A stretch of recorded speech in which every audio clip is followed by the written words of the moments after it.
One more minute.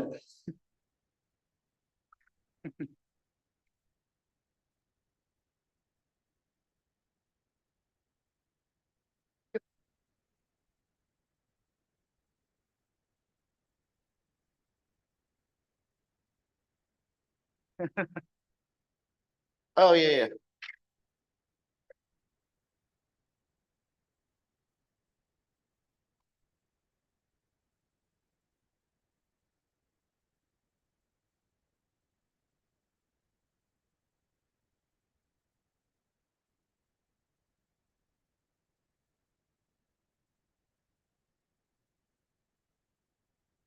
All right, everyone. Welcome to the November 7th, 2024 meeting of Queens Community Board 2.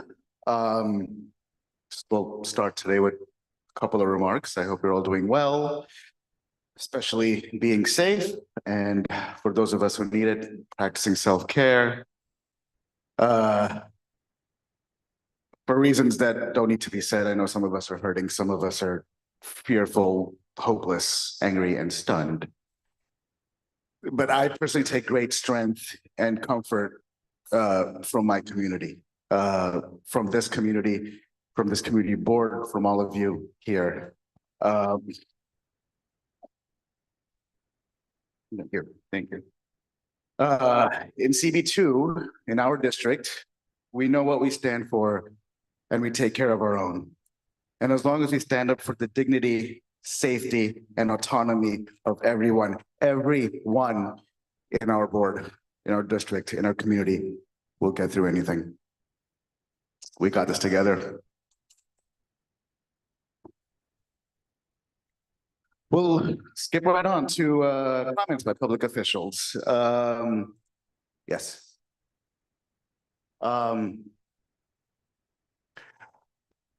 Next month.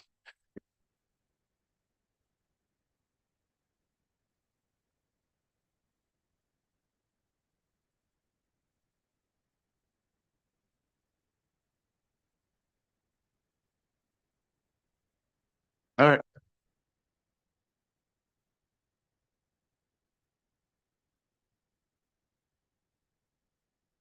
It is the idea of this thing, isn't it?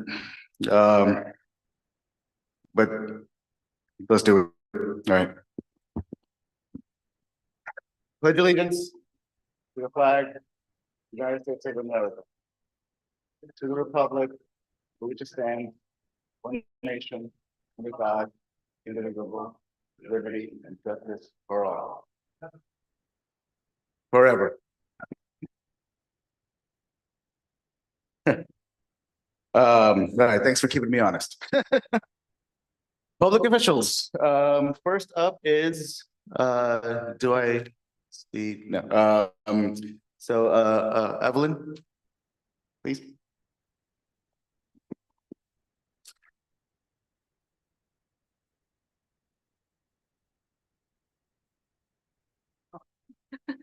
Hi, everyone. I'm Evan Lee from Congressman Grisman's office. I don't have a major updates now as we are still wrapping up over the year. But just want to echo in what Anna just said. Well, it's been a very stressful week, and some of them are feeling really sad or rightfully so furious and any emotions. And but still want to say, no matter what happens next year, we are still looking forward to it because we're gonna plan our other things. We're gonna still do our job, and the Congressman Grisman still gonna strive to bring funding, bring resources, services to our local community, community-based organizations, and our own constituents still try to deliver for Queens and constituents. Thank you. And we are always open, so still reach out to us if anything happens. Thank you.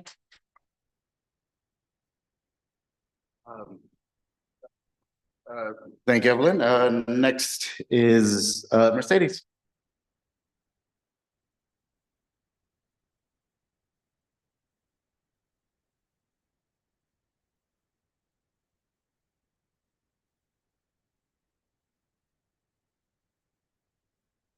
Good evening, everyone. Again, thank you so much, CB2, for having me here. Mercedes Jennings from State Senator Michael Generis's office. Again, we are located at 4502 Ditmars Boulevard. We are here as a resource and support to the community. Any questions or any services that you need or anyone in the community needs, please continue to send them to our office, even if they are not sure if it's a state issue. We still provide assistance and support and connect them to the right people. So please just know that as well. Just a quick few updates.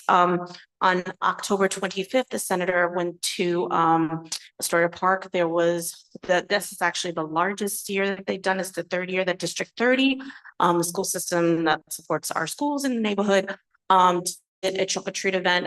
He was there giving out candy to the kids, and we were giving out also activity books. So that was an amazing event. I think we served almost about 2,000-3,000 kids that were there. So it was pretty amazing and very, very great. Also, we finalized our DMV event on in October. We did 4 events, one in Astoria, one in Maspeth, one in Ridgewood, and one in Elmhurst. We probably serviced close to 500 people getting their real IDs. It's important starting March of 2025. If you want to enter certain federal buildings or travel domestically on your flights, you definitely need a real ID. The senator will be doing more events in the spring, so I will bring that information to everyone here as well, just so everyone has easier access to this resource. Lastly, the senator also collaborated with Assemblyman Rogers' office on October 26th. He came and spoke to all the attendees that attended the Filipino American History Month Community Town Hall. It was an amazing event. We gave out a lot of resources. There was dancing. People from the community came out. It was amazing. So just wanted to let you know some stuff the senator is doing. As you know, he will be back in session in January, working on any legislation. So if you need anything in particular, or if you need to meet with him, please contact our office and let us know. Any questions? Hi, how you doing?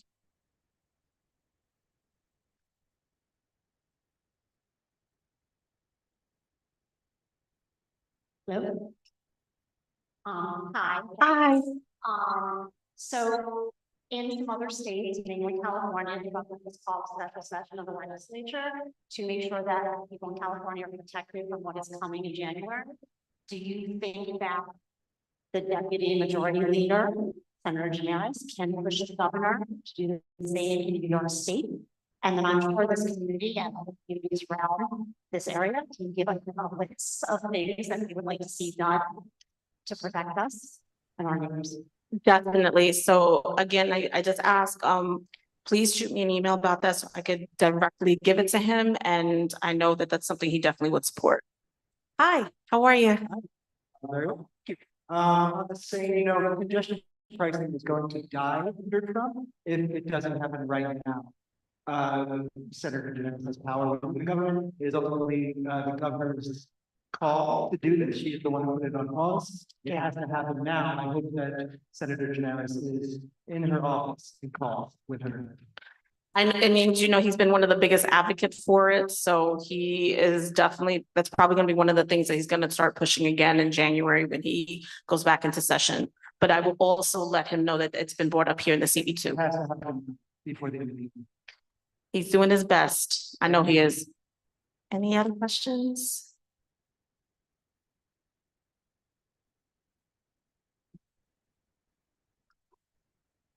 Okay, thank you so much. Have a wonderful night. All right, next is Tiffany Echeverria.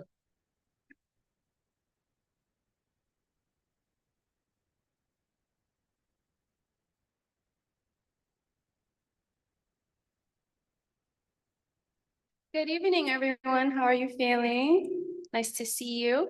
It's nice to be here in November, although it doesn't feel like November. It feels like we're right in summer. But just some few updates for you. Congress will return back into session next week after having a district work period.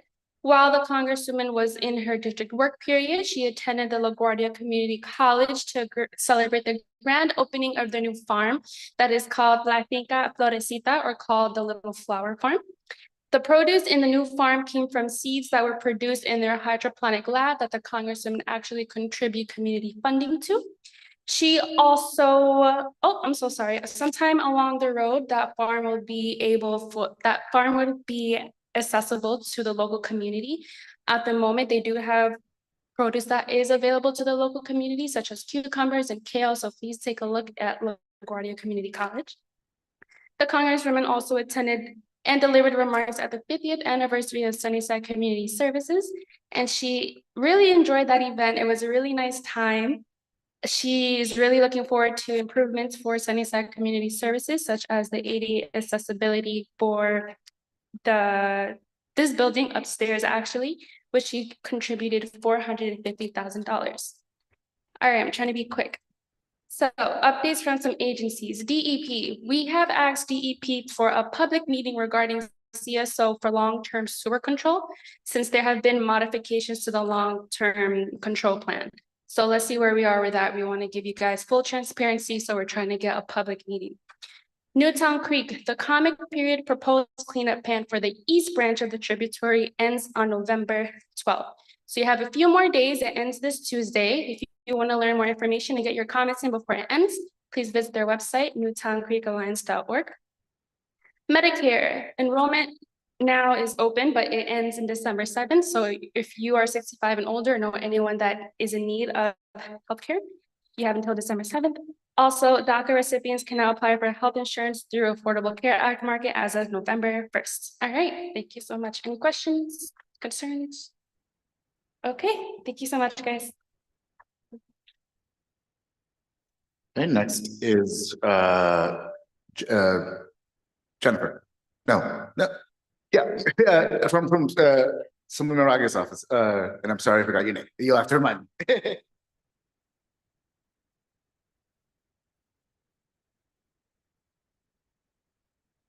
You were close, it's Jamie. Yeah, good to see you all. A few updates. So on November 7th today, we had a collaboration with the Department of Buildings to have an intake session at our GO. It was really great. Constituents came in, got their answers questions specific to their houses and property.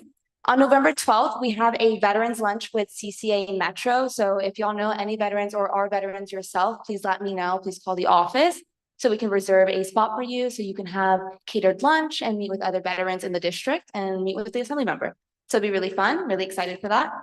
On November 23rd, we have a nonprofit training session in partnership with the Astoria Worker Project and QEDC. It'll be 10 a.m. to 1 p.m. at Elmer's Hospital. So if y'all know anyone who has small nonprofits, or if you're thinking about starting a nonprofit, please attend. Please call our office too for more information about RSVPing.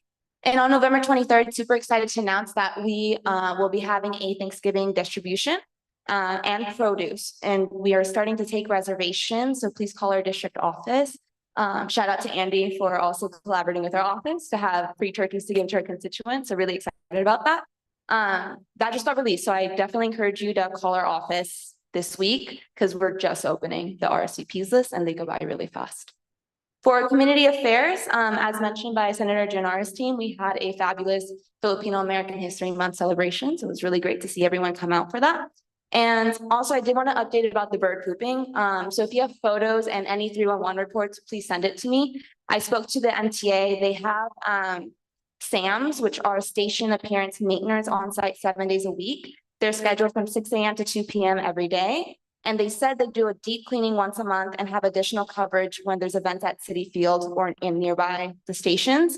But they do say that there are spots that they miss. So they really need photos. They really need 311 reports. So if you email that to me, I can meet you afterwards and exchange the information, and then I'll flag it right over. Are there any questions? Yes.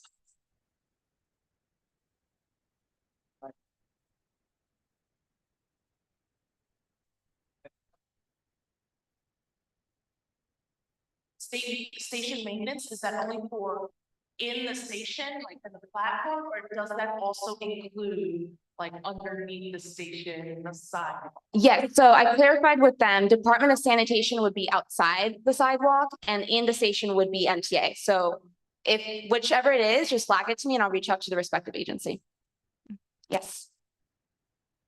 Oh, yes. Okay, it's battle, like battleship. So BATTLEJ at nyassembly.gov.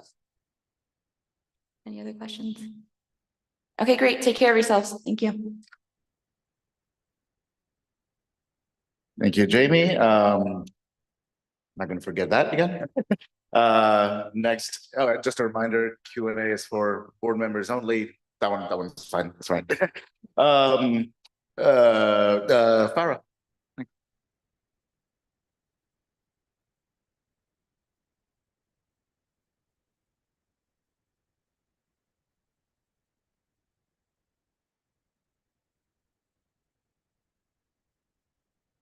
Good evening, everyone. I hope everyone's taking the time to take care of themselves this week. It's a very hectic week, to say the least. And if anyone ever needs anything, any services, resources, anything like that, Councilmember One's office, as well as everyone else's office, is open to assist. So in the past month, Councilmember One celebrated the passing of Intro 803 with support from Labor Locals 1010. This bill allows unions and groups like workers' centers to protest bids, help cut down on fraud, unfair labor practices, and compliance issues in city contracts. The council member also participated in a march and rally last month to reopen the Queensboro Bridge South Outer Roadway. We've been continuously hearing from DOT that there are delays, and so the council member, along with other elected officials, have been pushing DOT and holding rallies and marches to reopen the South Outer Roadway as soon as possible. The council member last month became a co-sponsor of the Safe Hotels Act.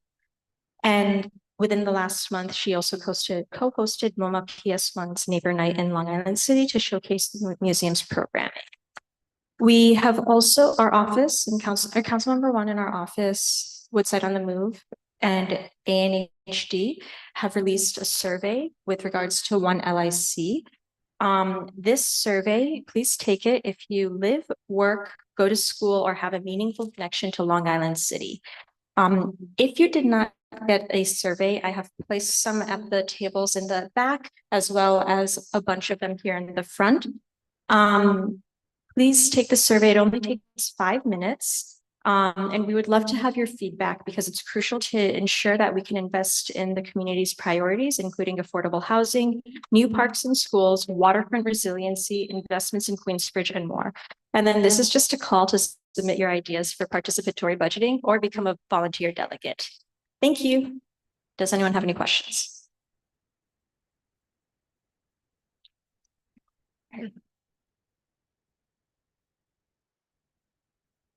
Thank you, Farah. Next is Claire for Hull.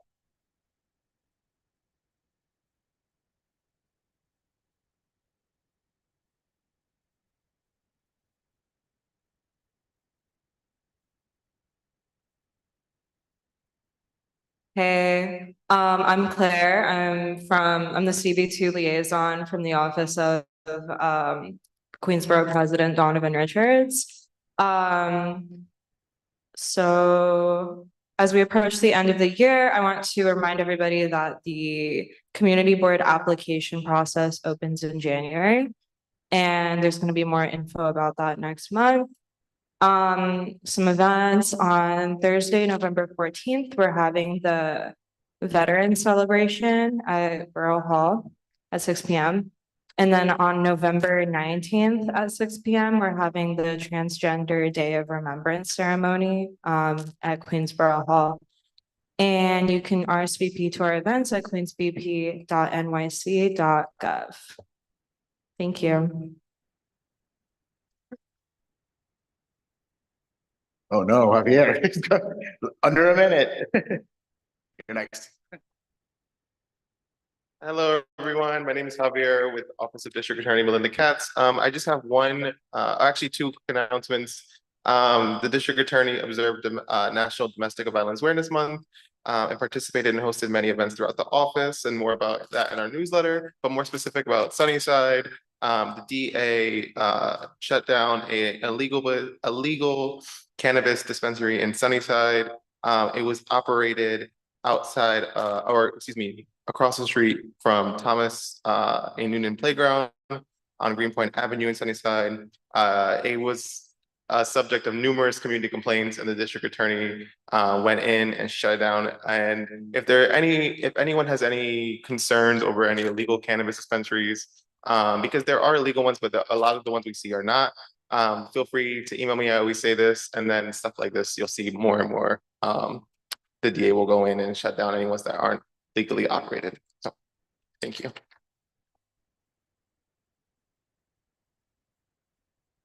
Still under a minute. Great job. Next is Jose from SES.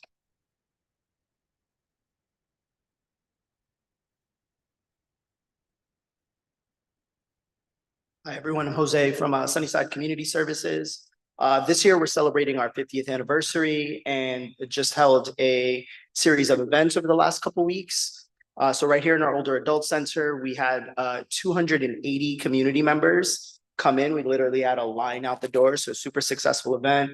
I want to thank Senator Generis and Councilmember Juan for attending the event and sharing some remarks. It was really great. We also had 300 plus attendees at the Sunnyside Post Mile event that same weekend, and held a gala in Long Island City at our space with dinner after to celebrate our 50th anniversary. And thank you again to Councilmember Juan and Congresswoman Velasquez's office and Councilwoman Velasquez for attending that event. So lots more to come in the coming months, but thanks everyone for their participation and for 50 great years here at Sunnyside.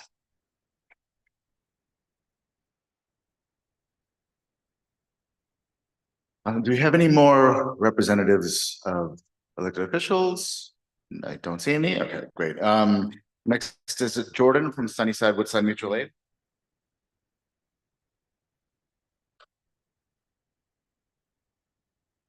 Hi, I'm Jordan with the Mutual Aid. Thanks for inviting us. Sunnyside Woodside Mutual Aid is a group of neighbors acting collectively to address community needs and take care of each other, which I think is something that everybody's feeling a need for right now. Couple of things we do every Saturday. We host pop-up food pantries at 61st Street, under the train, by the Dunkin' Donuts, and at Woodside Houses. We also have a meeting on Monday just to talk about post-election organizing. If anybody's interested in coming, I handed out a flyer to all the tables. It's an opportunity to meet with each other, get linked up with what we're doing, and present some new ideas for things going on in the neighborhood. We also on Sunday have a fundraising bake sale at All Saints Church on 46th Street and 43rd Avenue. And if you want to help or need help, you can find us on our website, swma.nyc, or on Instagram at the same, swma.nyc. Thanks for your time. Thanks, Jordan. Bill Pegler.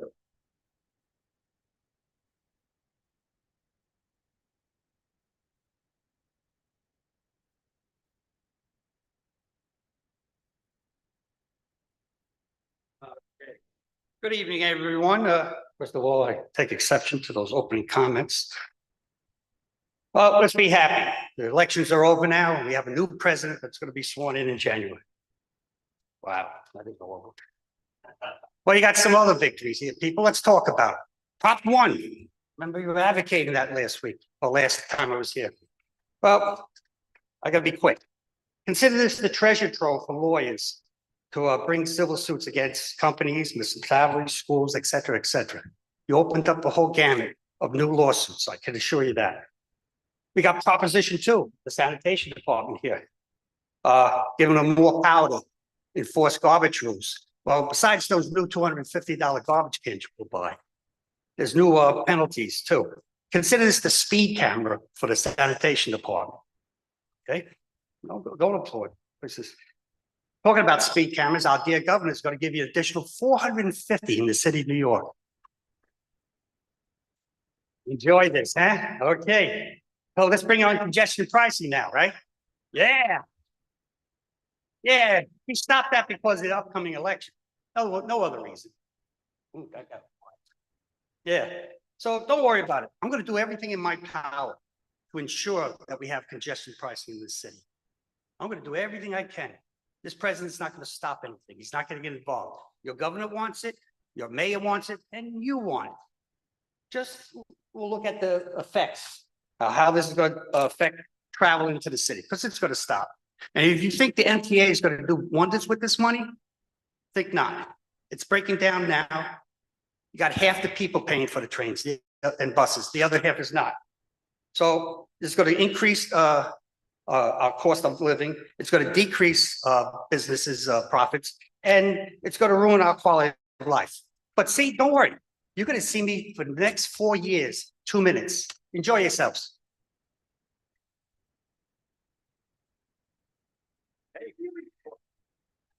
Please. More the merrier. But appreciate you, Bill. Okay, any more public comment? There was.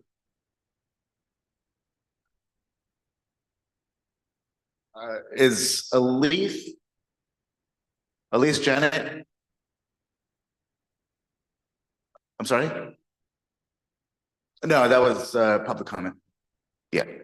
Elise Janet, is Elise on, you're signed up online for public comment?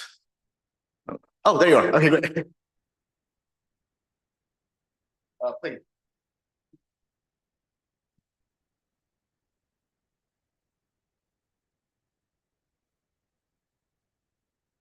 Hi, everyone. My name is Elise. I live in Long Island City, and I asked to speak today because I'm running into some issues with a rooftop that operates as a nightclub and has been ruining my life for the past year and a half. And I have attempted many, many avenues. I've spoken with the owners and the manager.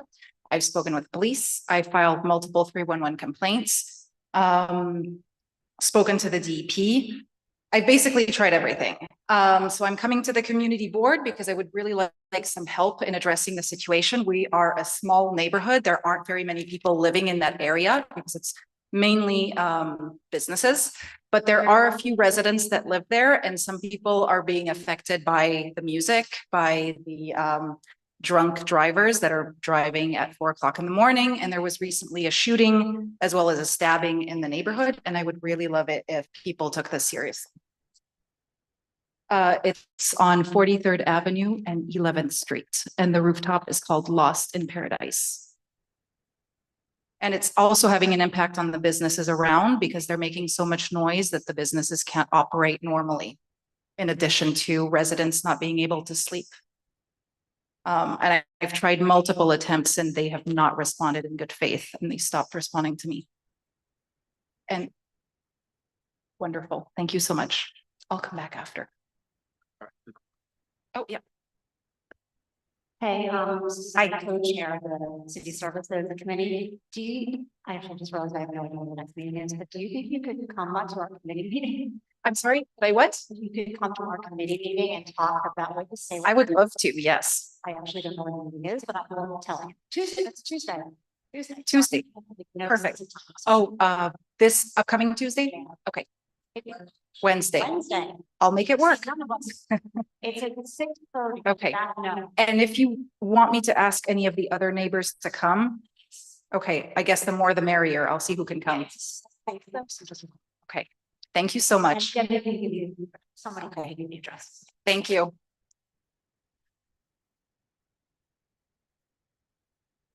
I did. I sent an email to the community board as well. I called, I can send you the information again. I gave you a very long timeline of events.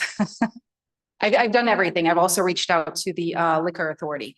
Could you please send another copy to the community board of your first complaint, Joseph? I'm sorry, my what? Resend. Yes, absolutely. Thank you so much. Are they specific, excuse me, one more question. Are they violating any rules? Yes, they are above the decibel level periodically until 4 o'clock in the morning. Sometimes on weeknights, and they have drunk patrons coming out that take their cars and then drive away at 4 o'clock in the morning. And we also recently had like a car, like cars racing and then crashed by our house. What agency now enforces decibel rule? The DP and the police. Is the sound permissible till 4 a.m.? That later than. I'm sorry, I can't hear you very well. Is the sound 4 AM or is that later than it should be? Sorry, I didn't hear that. She had a level until 4 AM. Yes, it basically starts at midnight and it goes until 4 AM every single week, Friday nights and Saturday nights, and sometimes during the week. And I have a 9 to 5 job. And most of my other neighbors do as well. And they don't have any measures in place to prevent the sound. It's just open. I can explain everything. There's lots that happened. Thank you so much. Okay, earlier we missed Megan Nguyen from the Mayor's Community Affairs Office. Did you want to say a few words, Megan? Yes. Good evening, everyone. Megan from the Mayor's Office Community Affairs Unit. Our Community Affairs Unit, the primary goal is to engaging with all the communities. As many of you already know me, that I would love to attend the event to show my support to all the community groups. So please feel free to please feel free to send me your event. I would love to stop by. Another one is about our December 23rd, 2024. Previously is a school day, but recently the mayor and the chancellor did make this announcement that this will be a non-school day for New York School public school students. So this decision will give the staff, students, and their families the extra day to spend together during this winter recess. Thank you, everyone. Thank you, everyone. Any questions? One question, Megan.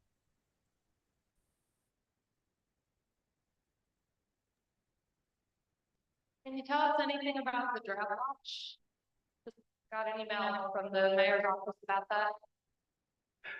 Yes, I can the drop about I can get some the right now I can get some more details and to you after I check with another office, another team to give you those details. And I can share my email address with you, or and then I can forward that details to you later on if that's okay.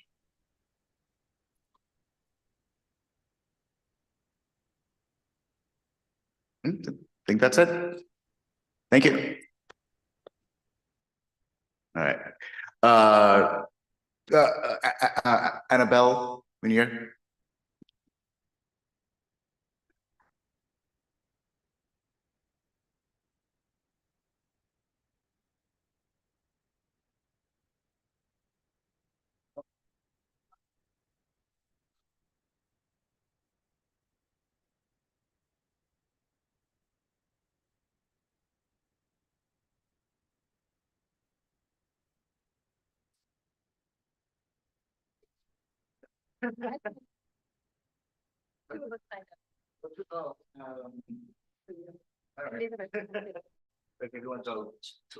One at a time.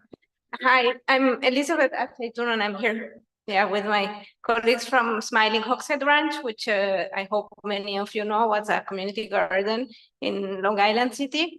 We've been operating there for 13, 14 years. We're one of the rare unfenced gardens, and since last summer, we've encountered issues because of 2 migrant shelters in the vicinity.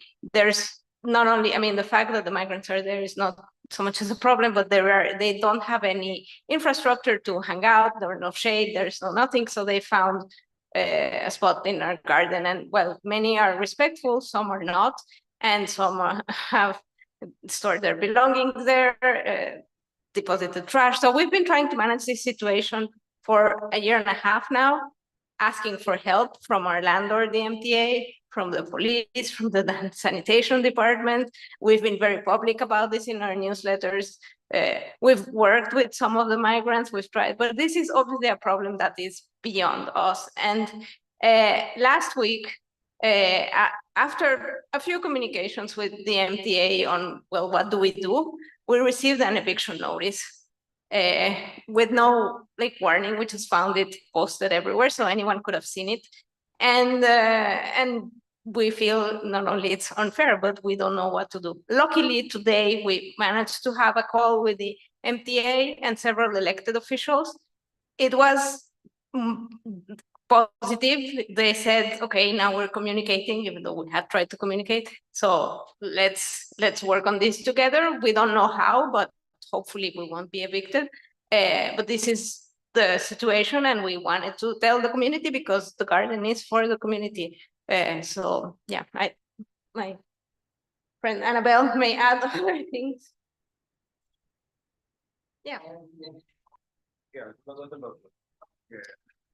Okay, thank you. We'll be happy to answer. I don't know if anyone here recognizes me. I did used to come and speak on behalf of Smiling Fox Head Ranch at the community board several years ago, pre-pandemic, to announce our public events that were educational in nature. We also have school tours. You know, this has really been like a space that it's not in a residential area. There's not much around. It's kind of a green oasis in the industrial zone. And we, you know, there's not a lot of New Yorkers complain there's not enough public green space in New York City. And we have really strived to create this space. And, you know, we have an ebbing and flowing membership. We grow food. We have created an environment and an ecosystem where we've seen more pollinators. We've seen more birds.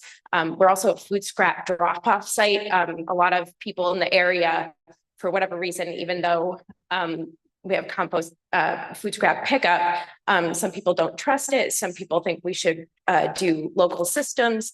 Some people's landlords don't have like a brown bin, so they come to our site and we compost. And so I think that, you know, we have been creating a wonderful space in the area for about almost 14 years now. And, you know, we'd really like to keep it. So, and we'd love to keep it open to the community. We have had weekly work nights and potlucks, and which we've kept going through all of this, and we want to continue, and we always want to invite the public to come and see our space and help us. Thank you.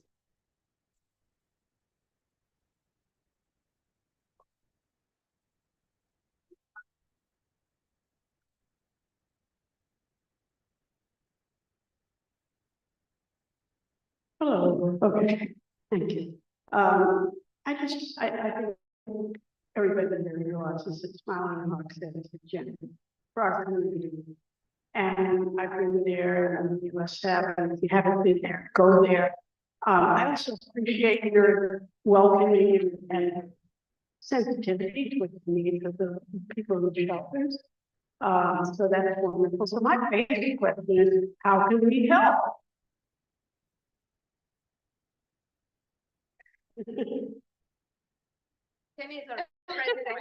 Sorry, I got a little teary from hearing that.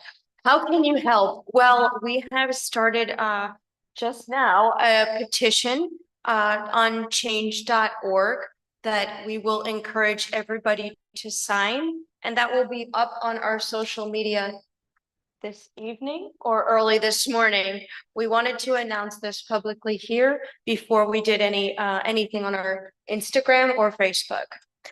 We are also requesting that the public create a 2-minute testimonial video of how the garden has impacted you or what the garden means to you. I think seeing it is a lot more impactful, seeing people talk about how the garden has touched their lives. So we will have a large collection of testimonial videos as well as our petition. Any other ways to help? I think coming to the garden, and we have public work days, and volunteering with us is what's going to help most also, because we don't exist as just a land, but as the stewards of this land, and everybody is welcome. So I mean, it's the end of the season, but we'll organize some of those work days, but please come and visit. If you don't know, we don't have a fence, Mhm. so there's nothing prohibiting you from entering the space. You can come anytime in the daytime. Smiling Hawks Head Ranch. It's on Skillman Avenue and Pearson Place. So I just want to preface my comment with another comment, just saying it absolutely the jam. I know it helps me through the tough time during the peak of the pandemic when I would take walks all the way down from, Woodside to Long Island City, and I would stop by there. It's such an amazing part of the community, so thank you. And I would like to suggest that the board write a letter in support of the garden, and whether that's through referring it to environment committee or another committee, but I just wanted to mention that to everybody on the forum. thank you. Hi, thank you for coming, and it sounds like you are doing a wonderful job. I have two questions.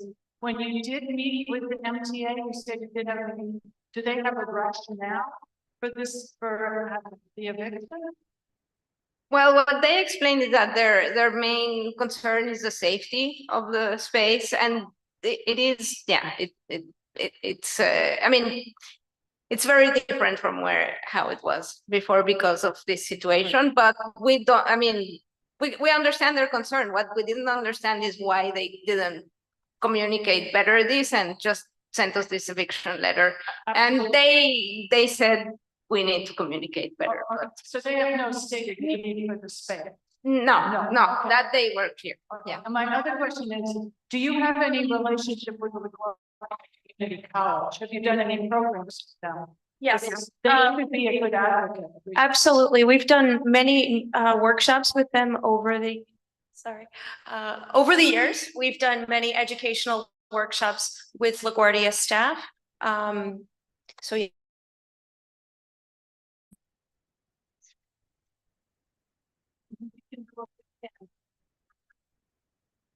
Absolutely. Hey, just a comment. Just really quick on the board, this situation sounds pretty similar to the situation with big VUs, where the city sort of arbitrarily decided to end the lease, kick off, a pretty beloved community program, offset on property, so what's happening in our community, and talk about, this was friends involved. Hello, okay. There's a few things. Have you contacted the mayor's office? The migrant shelters are not overseen by DHS and DSS, which kind of creates, I guess, a problem. But there's issues between the community and the shelters. Because of that, you would have to go through the mayor's office or the liaison office. The ones who oversee the contracts are the controller. One, if you're trying to get a direct contact, because DHS and DSS is not going to share the information at least. Broad community, the comptroller's office, and also Congresswoman, Councilman Julie Wan office for her. She's the chair of the contracts for the different agencies that does services for the city. So you can get in front of the shelter people to try to find a resolution between yourself and whatever else is going on in the community. So thank you very much. We have been in touch with Councilwoman Wan since the beginning of this.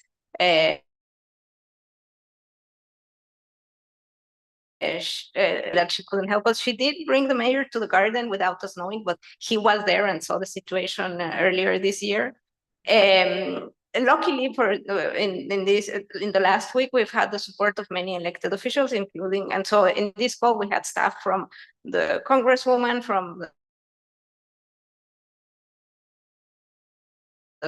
Julie Wong. We've really tried all the avenues, but not the controller yet. So I will take that suggestion. And the gardens, the parks department, because Green Thumb also helps us. That maybe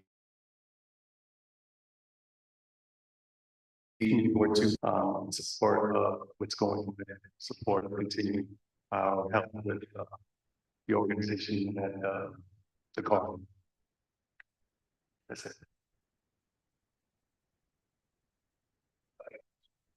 Don't worry, Mark.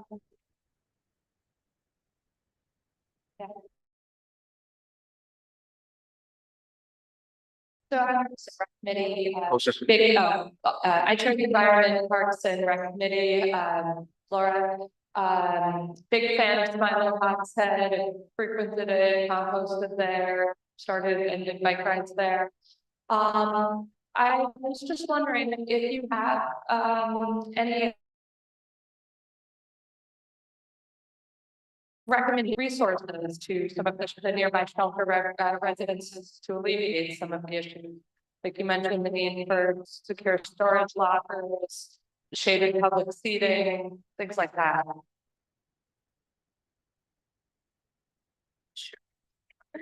Hi. I think resources, so they're using us for a place to sit, for a place to have shade. When they get kicked out after 30 days, they are camping in the garden. And we can't be there every day to kick them out at night. So I think that, I mean, public furniture would help. Water, they are like using hydrants on the street in the garden to get water. It's pretty basic needs that they are completely lacking. It's pretty horrifying. Yeah, I mean, I see the city bike dock. Yes, yeah. Yeah, For instance, yeah, used as public seating as well. yes, as Jenny just said, public bathrooms would be so helpful. Yes, we have one porta potty, which, you know, is heavily used. If there were 5, I think they would all be heavily used, but it would help. Thank you. And please keep in touch if there's anything that we can request from any agency. Thank you. Thank you for all the time. Thank you.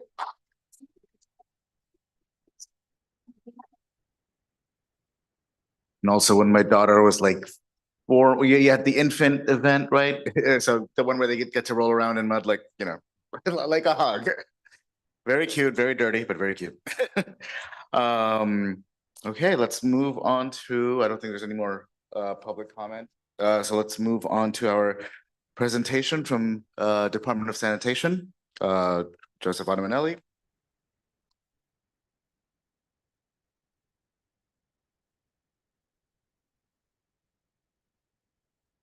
Thank you very much. I appreciate it.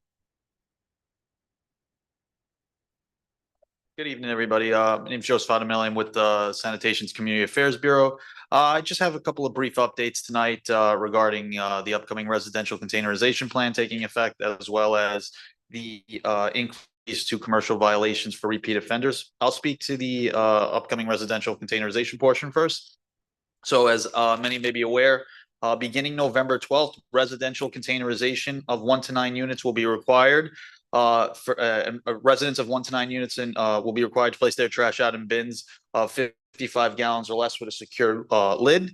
This is for garbage alone. Recycling can continue to be placed out as residents have been doing so. Residents can use their own bin or the official NYC bin, which can be ordered at bins.nyc. If anybody ordered those bins prior to October 1st, they're guaranteed delivery by the start of the plan going into effect on the 12th. If they ordered it afterwards, it will be on a rolling basis throughout the fall. In regards to the need for the official bin, by June 2026, residents will be required to have the official NYC bin. There will be a warning for those who 12 to January 2nd, 2025, after which violations will be issued. There will be $50 for the first offense, $100 for the second offense, and any third and subsequent offense will be $200. And then in terms of removal of the bins, empty bins must be removed from the curb by 9 p.m. The day of collection. Storage wise regarding the bins should be stored in the rear of the yard or within the property boundaries. If there's no space available in those regards, residents may store their bins within 3 feet of the building line.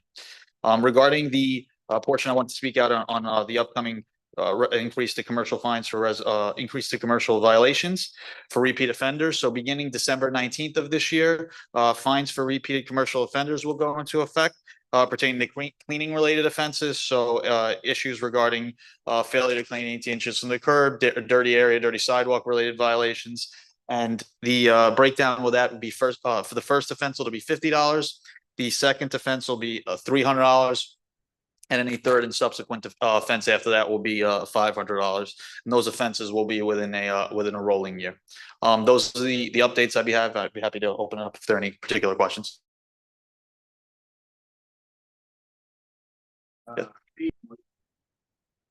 It went very quick, if I may have missed things, and sorry if I have to repeat it. Close. Got it. Can you hear me? Yeah. I thought you said something about that the New York City cans will be required for everyone regarding in 2026. By June 2026, the official bin will be required for residents in that 1 to 9 unit capacity. So up until then, you could use your own bin of 55 gallons or less lid, or the official bin if you purchased it. But by June 2026, you'll be required to have that bin. Can you explain the rationale behind forcing people who have a 55-gallon bin, which meets the standards in every single way, why we'd have to buy one which has the New York City stamp on it? Yeah, so the rationale behind that is the trucks will eventually be retrofitted with mechanical tippers with regards to those specific specs of the official bin. So that's the rationale for needing the official bin. Okay. Yep. And does that also the answer as to why recycling has to go on those bins? Recycling can continue to be placed out as residents have been doing. So if you're placing out in containers or in bags, you can continue to do that. If there's any changes to that, we'll obviously notify in that capacity. Okay. This is relative to just trash, sir. Okay. I understand that. Thank you. All right.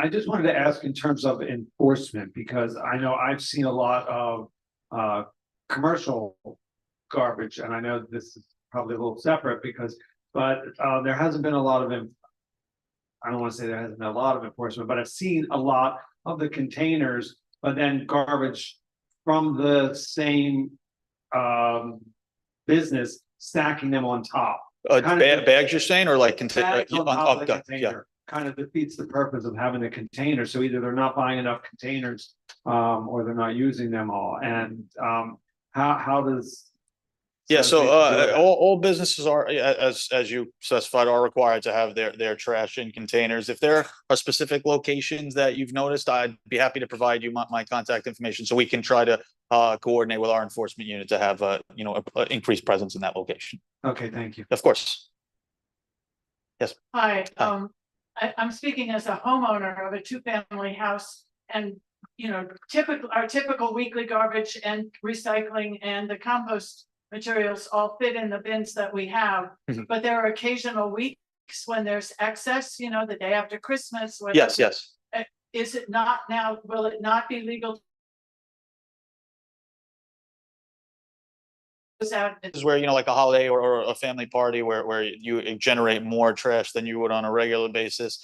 Residents will need to have enough bins to accommodate the amount of trash they generate with that. If I understand that some people may not have 10, 15 bins at their disposal. So, we as an alternative. It will not be allowable to put something out in a bag next to the bin. Yeah, it has to be in a container. Yes.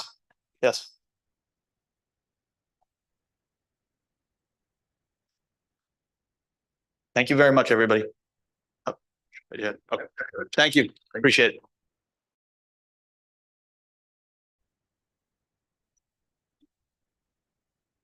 All right, moving right along. Any any questions from non-board members for? Okay, great.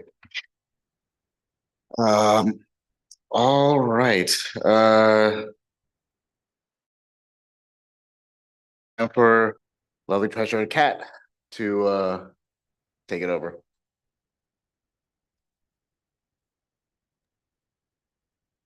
Hello, can you hear me? I don't know if you can hear me. Well, I hope you can hear me. So we have been working very diligently on getting the capital and expense priorities completed for the upcoming fiscal year 2026. We have sent around the expense and capital priorities that we have settled on with the inclusion of recommendations from our community partners, community not-for-profits. We have this year we actually met a lot. We met 9 times to review all of this, to get all of the nuance and make sure that we were following up on things. And so if anyone has any questions, I would love to hear them. Otherwise, we can or we can move toward like have a motion and then have questions during the discussion portion. Do you want to present? Do you want to share your screen and present the top Sure. 10? So we have so we can see it and then we can discuss and vote later. Oh, yes, I apologize. Voting is later. I apologize. Sure, let me pull that up.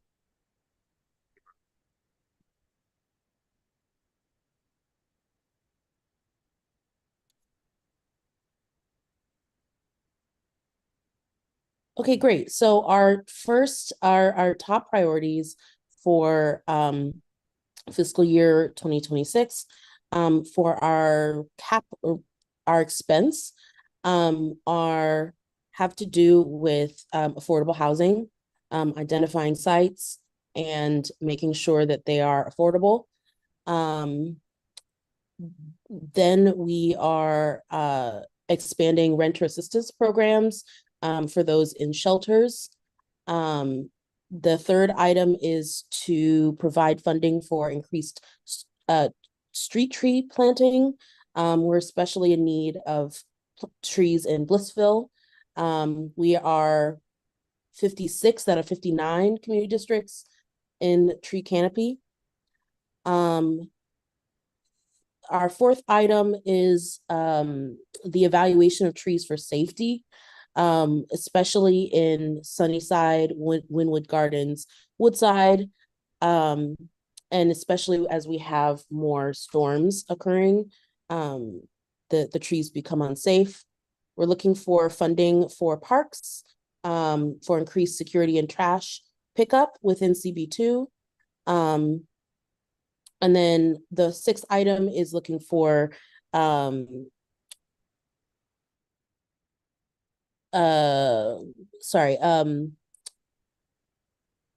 planting of street trees throughout Dutch Kills, so that we can complement the project that's already occurring with around this public space. We are looking for increased waste containers in all of our parks throughout CB2.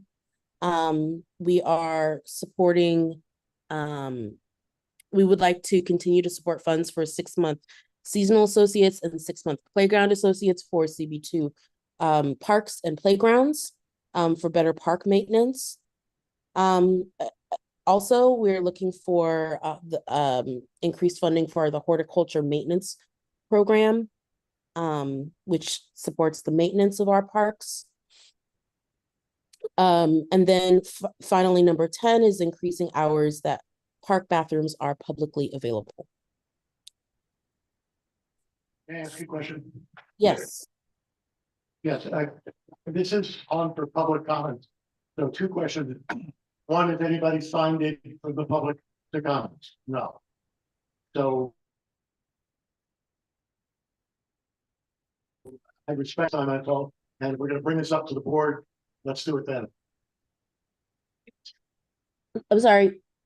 I didn't hear. Why, Yeah, go ahead. if there's no one here from the public who's commenting, we really don't have to go through it now. We can go through it when we're ready to vote. Hopefully not have to read each of the 30 or 40 recommendations we made because they were sent out to us. Yes, no, this is just the top 10 for the expense. I was just gonna read the expense top 10 and the capital top 10. That's why I didn't interrupt while you're doing that. So I move we close the public comment section. Is there a second? Okay, so Kat, we'll do this after attendance, during that chairperson section. Oh, sorry, we do, should we, show of hands? All right. So Kat, we'll do this after attendance and during the chairperson section. All right, Ryan?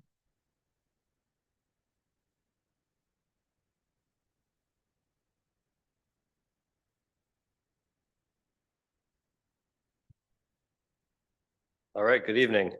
In alphabetical order, here we go. Amparo Alves.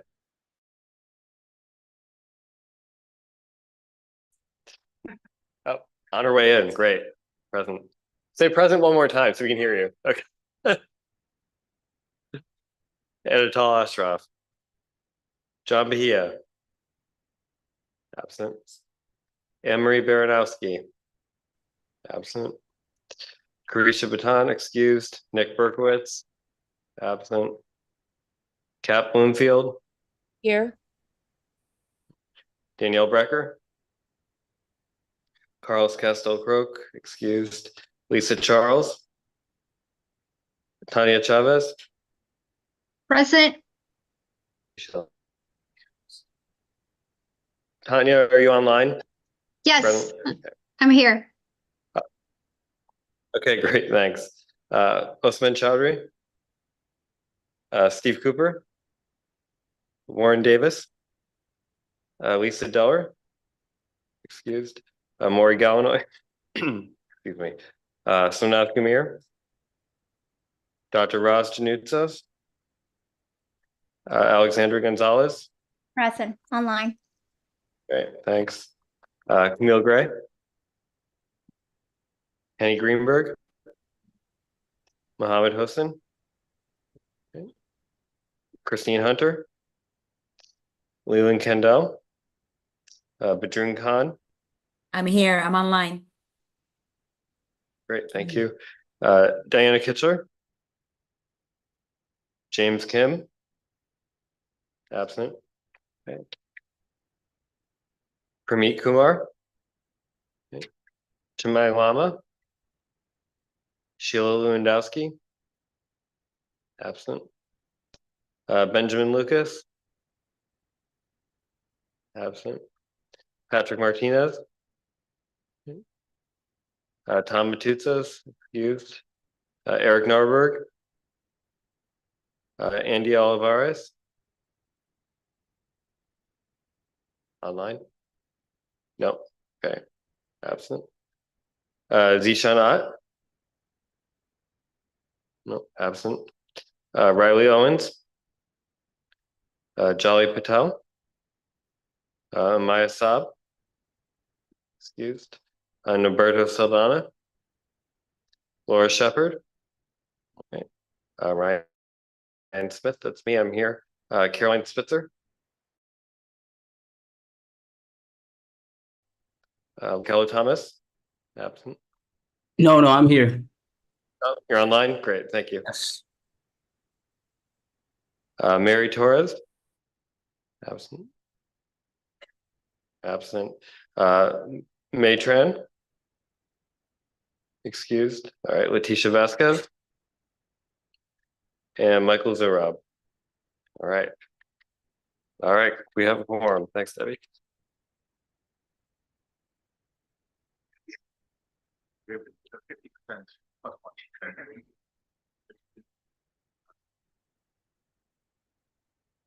Okay, and next is a approval of the minutes. I think this month we're approving November and October.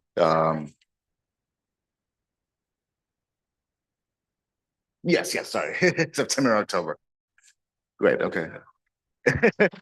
In the future. Show of hands. Any abstentions? One abstention? Three abstentions. Four.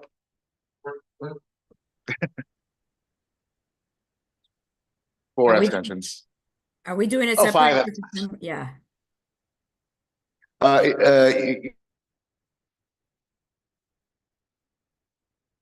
Oh no, but then were you not here for one of them? One of them, yeah, that's why I You- wanted, yeah, that's why I wanted, yeah, for October. Same. Yeah, one of them I wasn't here. Yeah. All right, then should we just friendly amendment to go back and do it one month at a time? Yep, let's do September 2nd. Okay, raise it. Any abstentions? 1, 2, 3. Yep.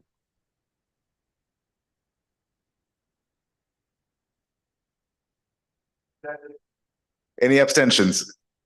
1, 2, 3, 4. Sorry, what? Yep. What month is it? Now we're doing October, but then and then Kat.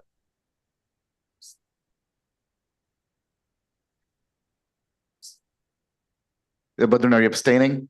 Yes, I am. From We can't October? hear you. You're Okay. skipping. That's why, sorry. So Kat and Badrun and Maury, Pramit, Warren. So 1, 2, 3, 4, 5, 6. Everybody else in favor?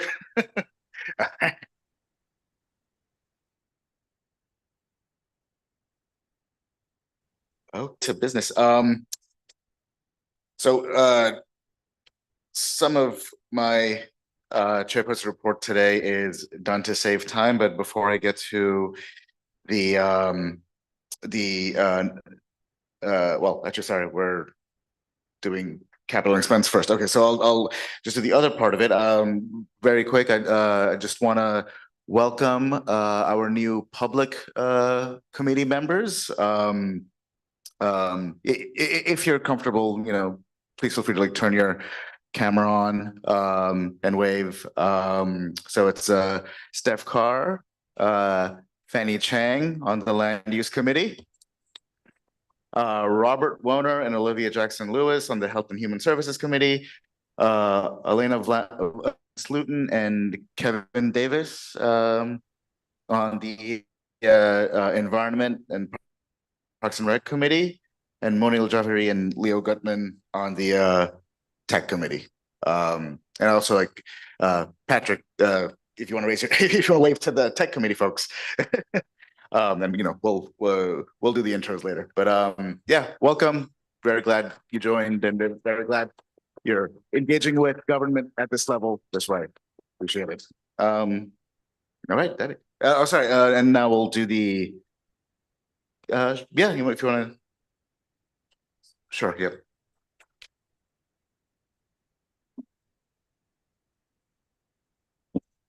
Hi, everybody.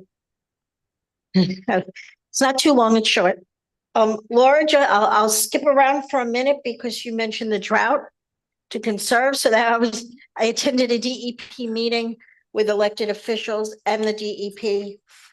And Megan from the mayor's office will send another update tomorrow as well. So they haven't activated the drought in place yet. However, they want everybody to conserve. Remember, don't flush your toilets as much as you need to. Hold on. Don't run the water if you're doing dishes, turn it off. Don't run your dishwasher, wait a whole week till it's full. Those are the general updates for now. But they haven't activated that we're in an official drought yet, but it's coming. So that was our official update. You're welcome. Okay, I also attended an informational session with DA Katz on domestic awareness.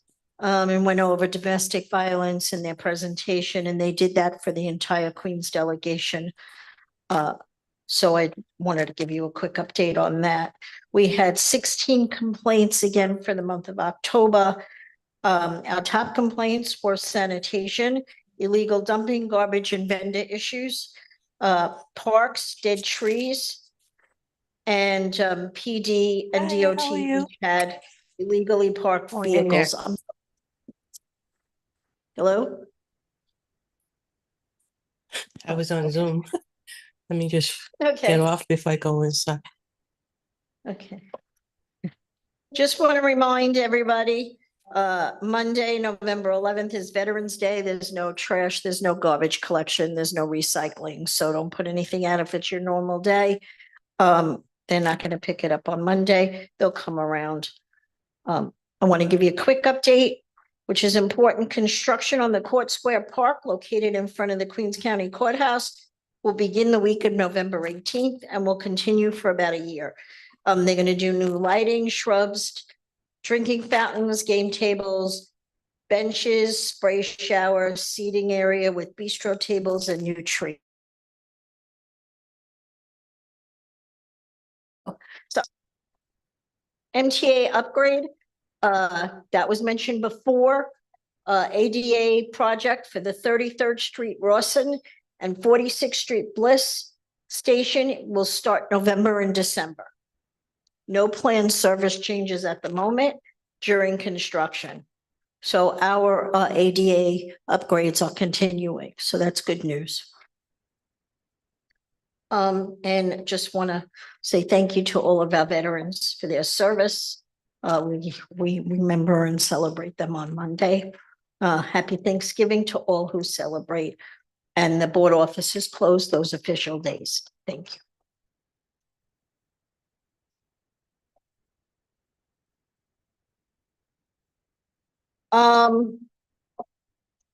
They're doing elevators and upgrades, and they'll paint them and, you know, make sure that it's all in compliance. So I don't have more information. As soon as I get it, it's on the website. So we do have the service listing and the changes on our website. So they did send us flyers, so they are up there. I don't think I brought any with me. I'm sorry. Christine?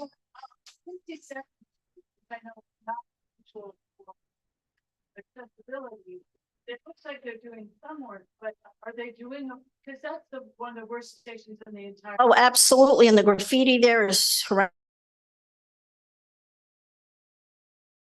And we call it, It's really. we know. And you know what? We'll do another letter to make sure that that's in the hopper and to get an update. I remember when they gave us a full update, it was one of them, but it wasn't one of the beginning ones. It's towards like the end of their upgrades. So these are the first two, I guess they're doing.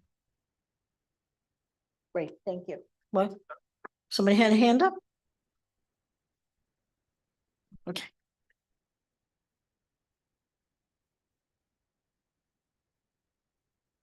All right, now we'll move to the actual review and vote of the capital and expense items. For newer members, this is the board submitting our top 10 requests, the top 10 capital expense requests and top 10 expense requests, project requests, things we want the kinds of things we want the city to invest in. All right, Kat, take it away, please. Thank you. So while I pull this up again, I just wanted to note that I'm just going to be doing the top 10 items. Okay. So Kat, sorry, Steve says, would you like a motion? sorry, I didn't hear what? So in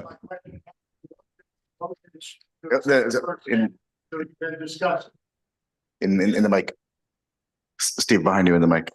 She can't hear us with Kat, I'm sorry, I thought I was loud enough. The question, Kat, is would you like me to make a motion to accept the first 10 and get it seconded so we can actually then discuss it and Yes. vote on it? Yes, please. Yeah, I think that we accept the first 10 as our first 10 priorities. Expense, Expense first. expensive part. Seconded.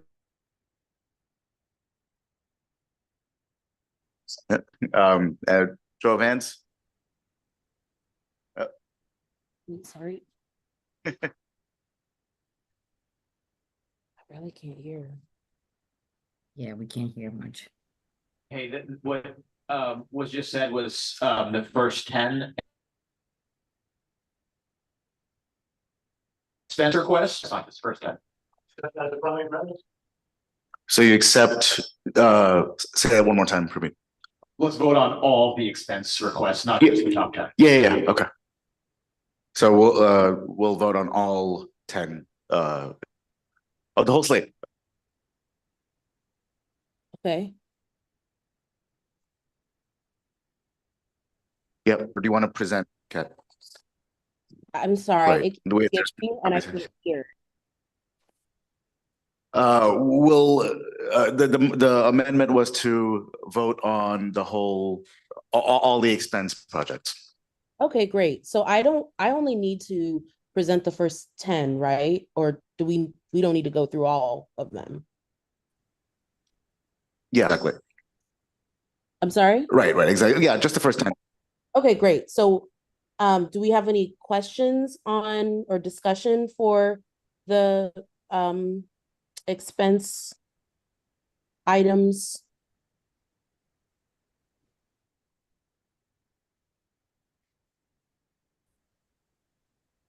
One question. Sorry, Michael.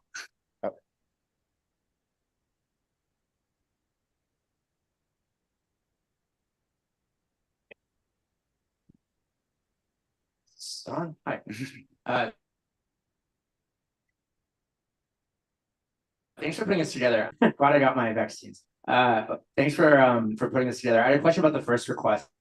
I guess sort of specifically what it is we're asking for. So if we're asking HPD to identify sites for potential affordable housing development, is the idea then that the city would purchase those sites and build on them? And like I'm curious like the process we're envisioning here and the amount of money that we're requesting, whether it's sort of in the ballpark of what could achieve like acquisition and construction. So yeah, just like some more details about the first request and what we see as being feasible. Sure. So the way that we looked at prioritizing this had to do with what we sent out with the survey or what we received back with the survey, and the highest need was affordable housing. And so because this is expense, we're asking for we're sort of asking both an expense and capital for affordable housing. And so this is the expense version of it. We're asking for more affordable housing programs. And so that's not something that it's not the domain of, you know, the actual building of the thing, but it's like a survey or a study or like something of that nature to be able to identify where we could put affordable housing and to make sure that there is local affordability metrics that align with the needs of CB2. So this is not a request for capital funding to build the housing, but a request for HPD to focus on our district. Yes. And we know shortage of publicly owned sites, but there are also sites in not-for-profit hands, for instance. And, you know, I mean, the city has been criticized for only building affordable housing, basically in lower income areas where there is, you know, land that the city acquired for tax default. If they're going to reverse that, then they have to take a more proactive approach at identifying sites to build new affordable housing, and that's what we're asking them to do in this district. Just to do that study. Thank you, Christine. And a lot of these are, you know, bigger asks that, you know, will take a while also. So some of these are aspirational, but, you know, it's a blend between, we try to reach a balance between aspirational and specific, right? So That's, Yeah, they asked our opinion and we gave it to them. sorry, say that again, Kat? I said they asked our opinion and we gave it to them. All right, I think you can continue. Okay, great. So that's I already spoke about the top 10. Does anybody have any other questions about these top 10 or anything that was sent overall, since it was sent to all the board members? I can't tell if anybody's hand is up or not. Yeah, one question coming up.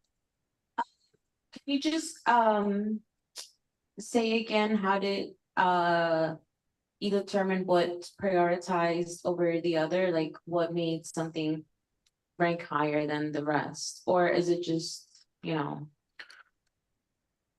Kat, do you Sure. want to talk about the survey this year?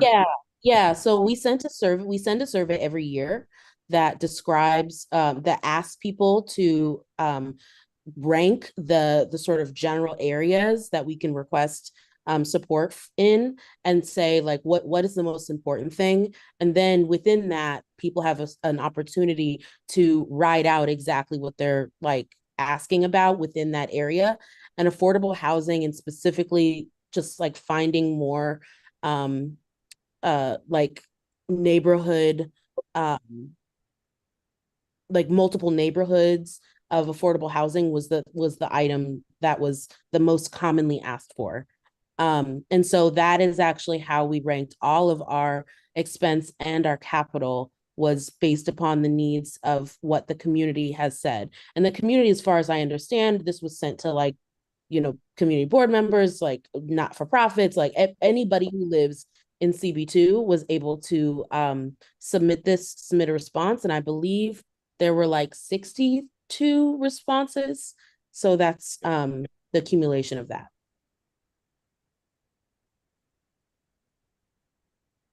And so then my follow-up is, because 62 for me, given the size and population of the community board, is quite small. So what will be done next year to ensure that as many people as possible are filling out the survey?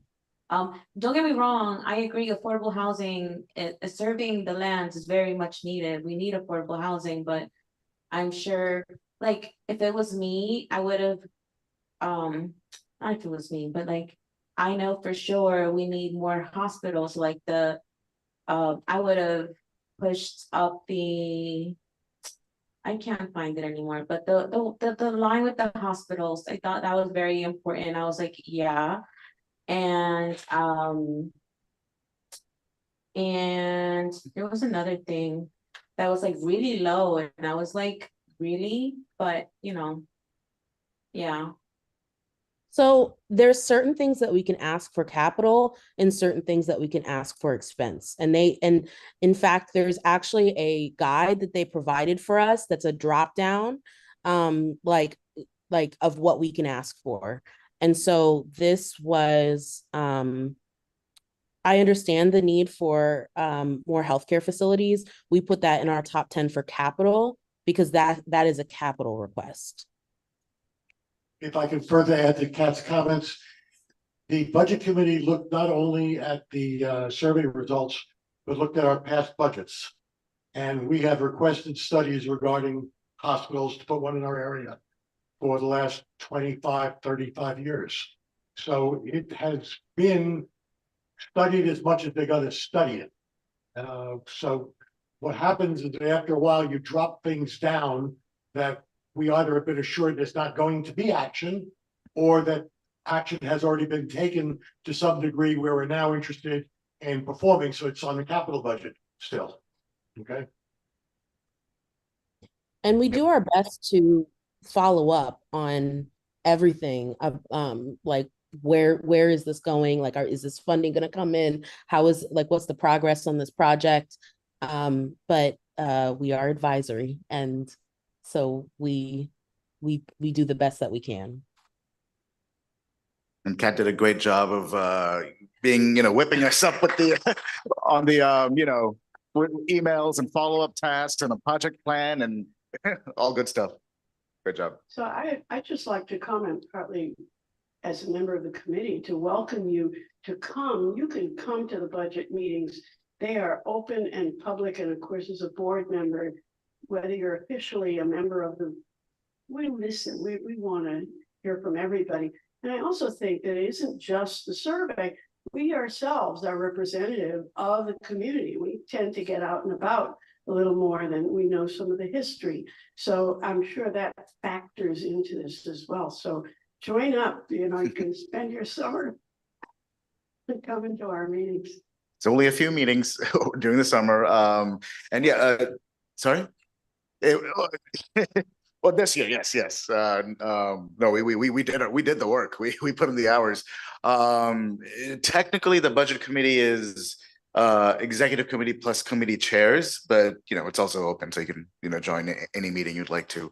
And yeah, this survey we've only been doing for the last few years, so yeah, iterative process.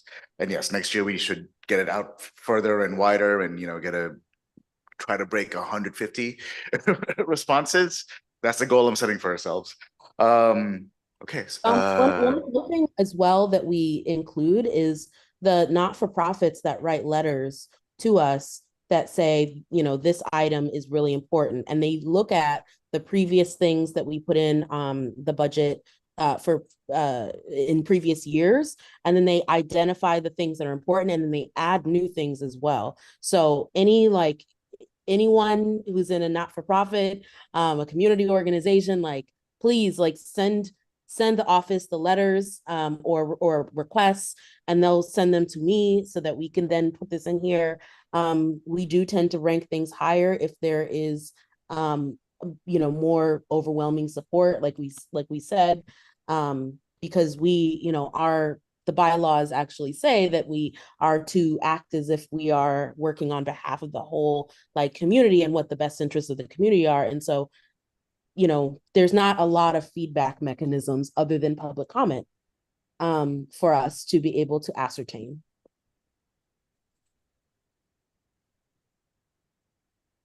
All right.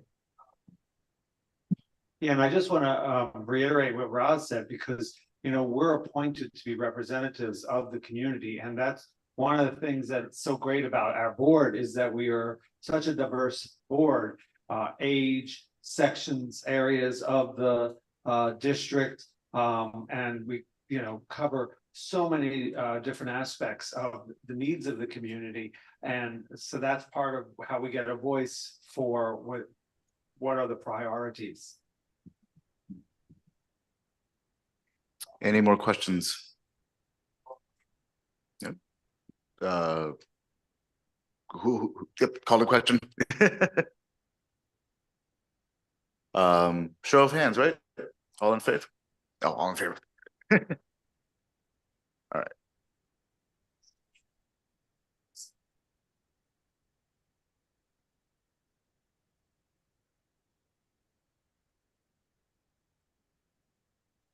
Show of hands. Well, unanimous that we're calling the question. Okay, what's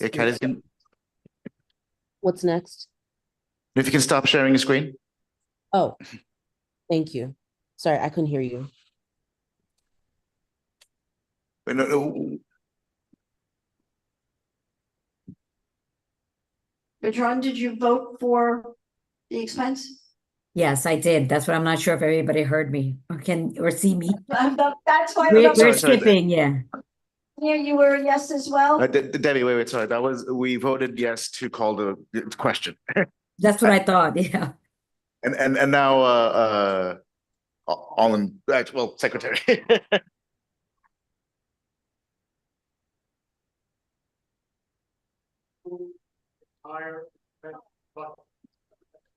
The motion is to approve the entire expense budget, including capital and expense.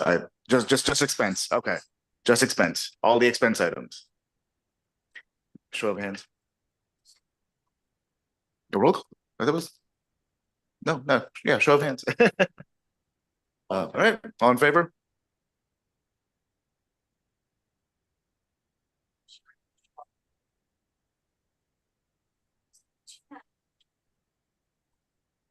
Yes.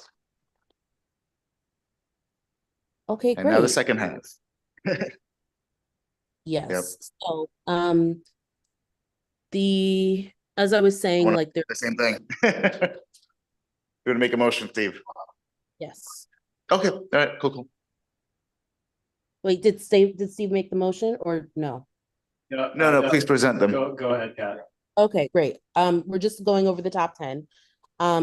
First item was the reconstruction of the sewers to provide better service for waterfront developments. As we know, like flooding has been a huge issue, and that's always been at the top of our requests. We want to make sure that the second item is to reconstruct sewers and catch basins to alleviate the chronic flooding. The third item is to develop a capital project to reduce flooding across CB2. Like we're trying all the ways, every possible way to say that like we need this addressed, please. The fourth item is to reconstruct the 52nd Street station for safety. It is quite rickety and we need a safe transit infrastructure. Number 5 was to provide water access to the Newtown Creek and improve tree cover by creating a new park at 29th Street. This would also double as helping with the flooding issues as well by providing more green space. Number 6 is to have the expanded healthcare facility, and we're particularly interested in comprehensive women's health services, including a birth center. But of course, we want all healthcare for our district. Number 7 is to establish a city-sponsored food pantry in CB2 in partnership with Sunnyside Community Services and Woodside on the Move.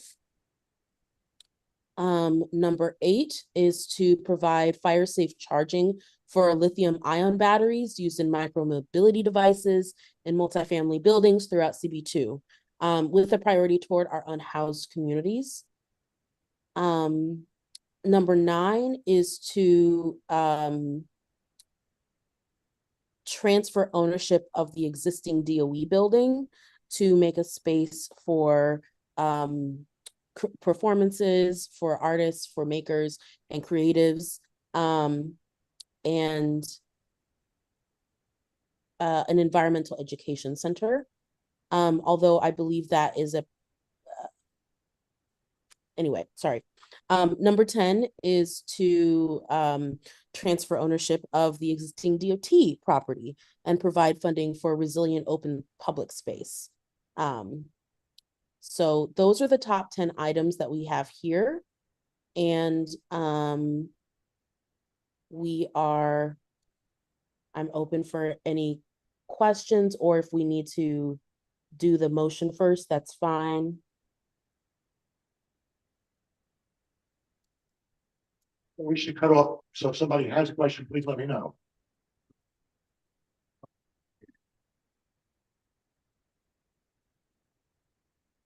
Are we allowed to put multiple agencies on one specific request?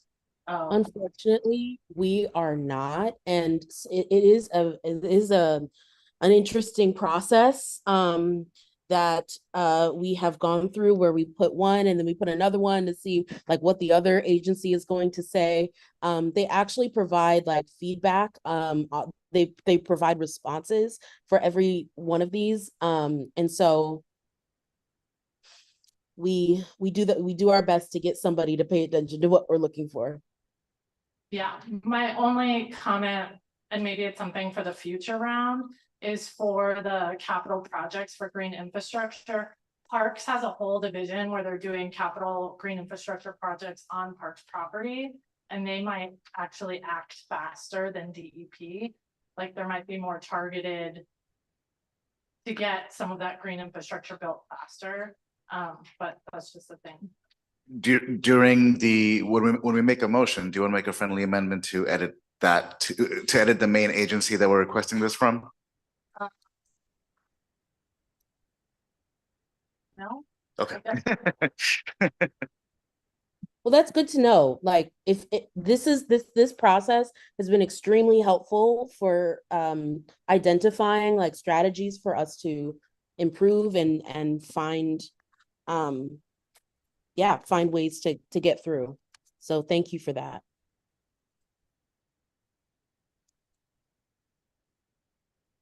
I'm here to just pick a nit. It's just a small thing on item 10, Kat.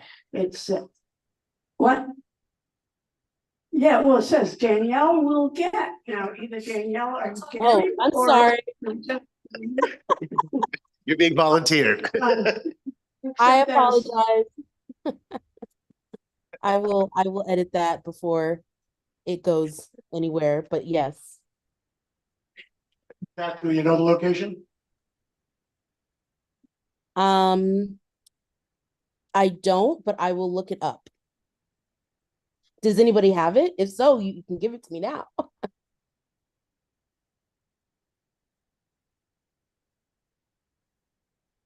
Boulevard, 44th Drive, west of Vernon Boulevard.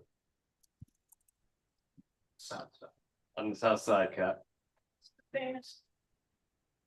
Great. Thank you so much. Takes a village. All right, at this time, again, I move that we, a motion to adopt the first 10 of the capital budget. Christine seconded. Are we gonna do all of them or just the first 10? I'll make a friendly amendment to do the whole thing. Let's do all the capital requests. That's accepted. No, any more questions, discussion? Nope, all right. All in favor of, motion to call the question. All in favor of calling the question? Yep, all right. Okay. And now, Can we look at people online? Can we stop Oh, yeah. sharing again so we can see hands? yeah, Kat, can you stop Oh, I sharing? apologize. Sorry. No, no problem. Um, So all in favor of calling the question? Everyone's hand is up online. okay. Unanimous. And now, all in favor of, all in favor?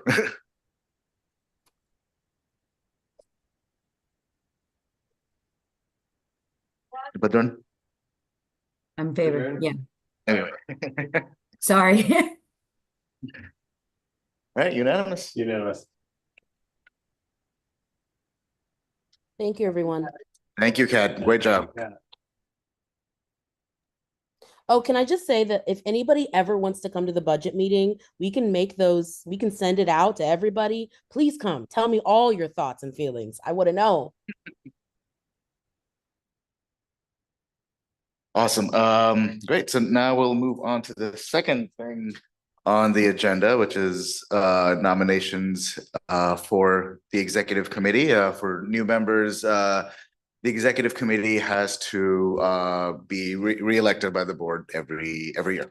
So for this year, the executive committee met and we, in the interest of saving some time, and of course we still have to self-nominate per our bylaws, and this is not to shut out anyone wishing to nominate themselves for any of the positions. But we wanted to present our recommendation as an executive committee.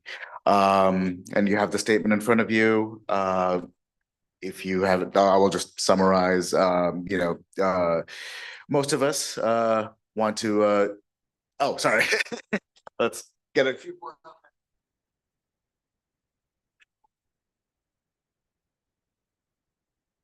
Sorry, which is.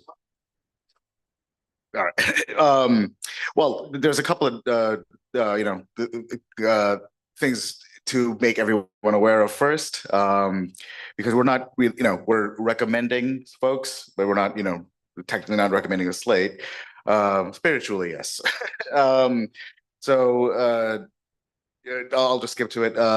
First off, Tom Matuzis is stepping down from second vice chair at the end of the year. He's been wonderful. He couldn't make it today, but just really good, really great leadership, really good presence on the executive committee and on the personnel committee. And because he is, we're recommending Nelly Afshar take his place, and you'll nominate yourself and read your statement in a bit. And some of the things we've accomplished this year is hybrid meetings. Thank you for helping pass this thing. We activated the personnel committee. We conducted the first ever formal performance review in the district office, and thank you, members of the district office, for being a good partner through it. I hope we improved the efficiency of full board meetings. It got harried for a couple of months there. Improved the outreach and onboarding new members.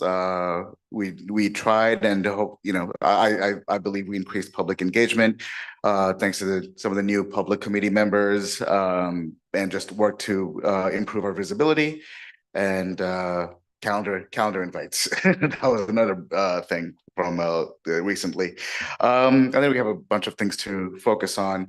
But now look at the ball rolling, Steve. I'll just skip ahead and nominate myself for chair again. Just a few words.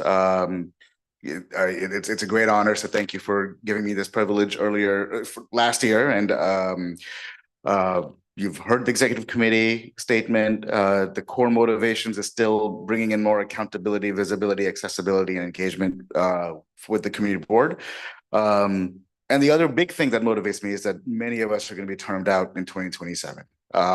So looking ahead to that date, I want to have as many resources documented. So those of you who are still here and all the new members who are going to be here have at least things to read. Of course, you'll have lots of people to reach out to, but I want to make sure you're all as empowered as you can be to take over in 2027. So yeah, and a lot more to do, and I'm seeking your vote for chair to continue the work. Anybody else would like to nominate themselves? No pressure. All right. Second vice chair. Sorry, first vice chair. Please, yeah.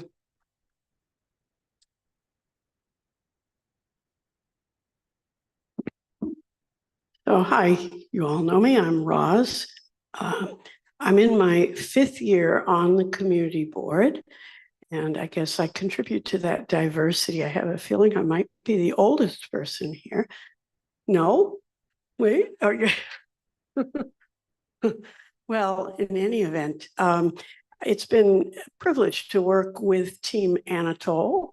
And I think continuity here of leadership is something this board will benefit from. And so I'd like to continue working, and I'm going to keep it short because that way we'll improve the efficiency of the meeting.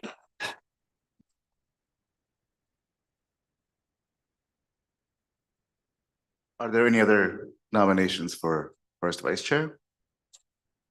All right. Second vice chair.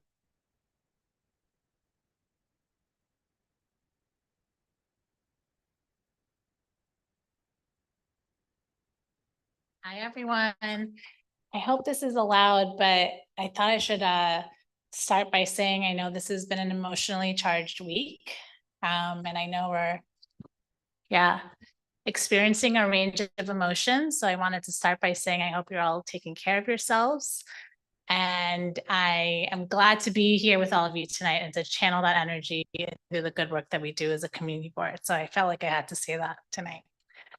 So let me start by saying my name is Nelly Afshar, and I'm thrilled to be running for second vice chair of the executive committee of the community board in Queens in 2025. So I'm here as a newer member of the community board. I joined in 2022, and I'm someone who is open to learning and working with those of you who've served for many years, but interested in collaborating and finding new ways forward to make sure that all voices are heard and represented. So a bit about me for those of you who don't know me so well.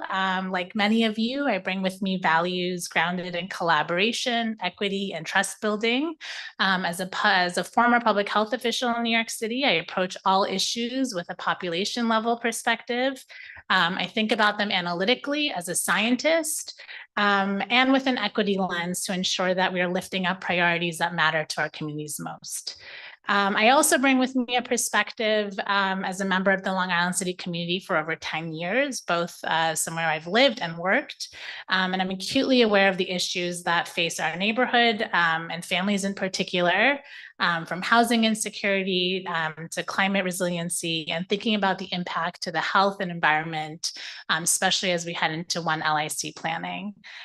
So with that, I'll close and I'll say I look forward to working with the future members of the executive committee and all of you in the coming year to support particularly public engagement and outreach to newer board members like myself, and to continue increasing the efficiency and productivity of these board convenings. Thank you for your support and thanks for your vote.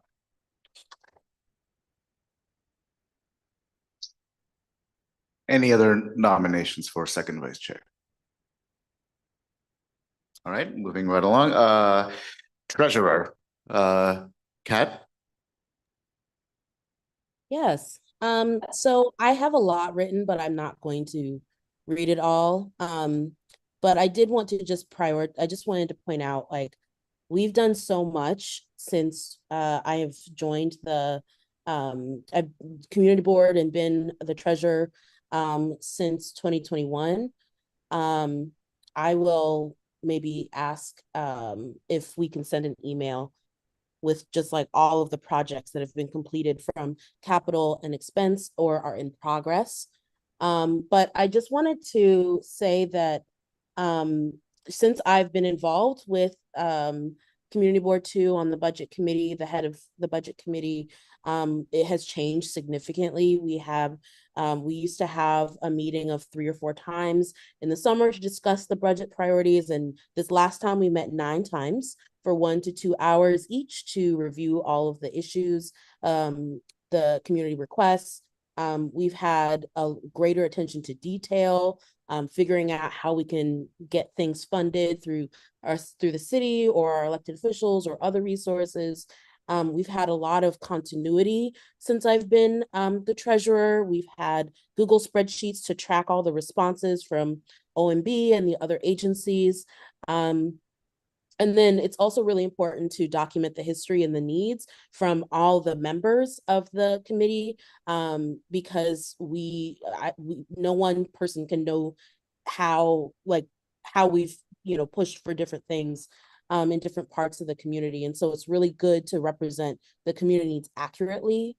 And then we've also had moved toward a more problem-solving orientation. We've sent letters to DEP and to DOT requesting urgent attention and referencing our previous letters.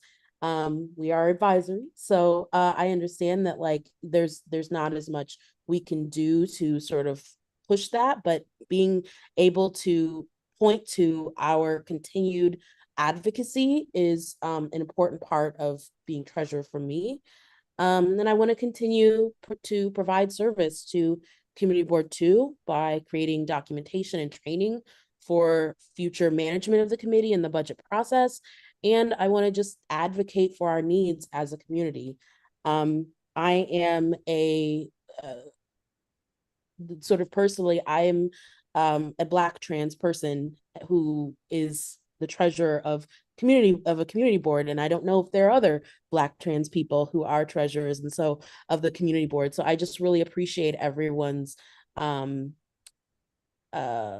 acceptance and community orientation as we've worked together since 2021.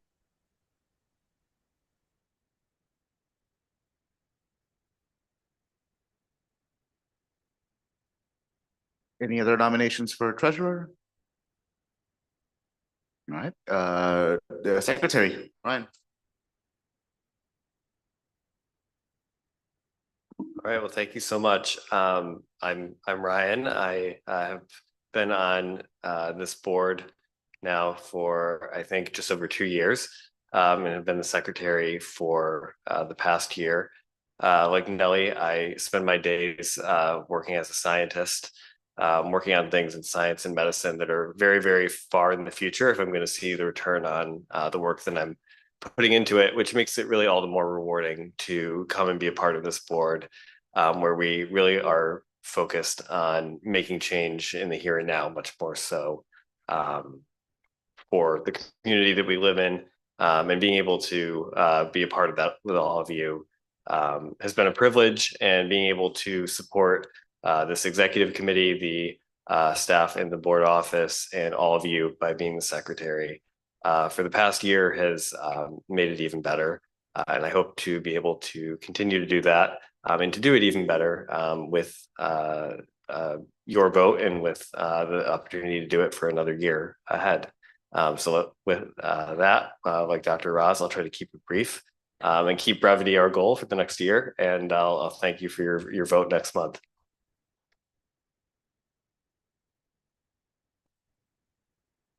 Any other nominations for secretary?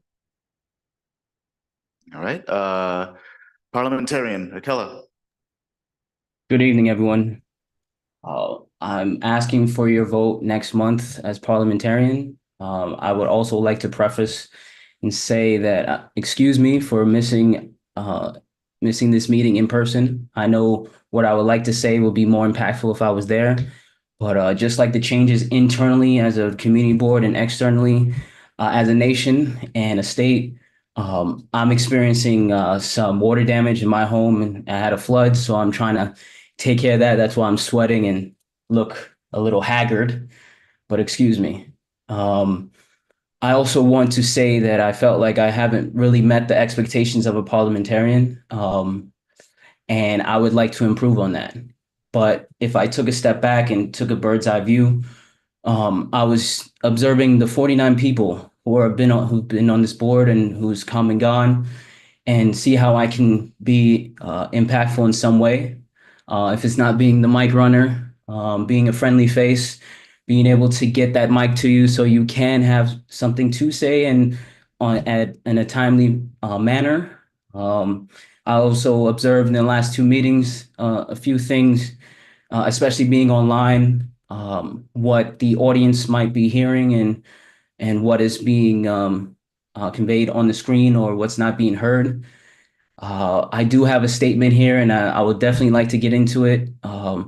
But I think if I email it to the board, you can see what I'm mentioning and what I would like to get into. I do have some thoughts, especially over the last year. Another thing is I've had a lot of conversations with Anatole. I know a lot of you have seen me just walk on stage and try to talk to Anatole and make sure that, the meeting's running on time. It's only reminding him of the time, how many speakers we can have, because that's my vision as a parliamentarian. I would like everyone's voice, those who don't speak as much and those who do. But I know I am also interacting with those who have been on the board for a while and know a lot of our bylaws, which was voted on last year. So for one thing, me as a parliamentarian, I took a step back and see how I can be impactful in some way. So thank you. I'll appreciate your vote next month.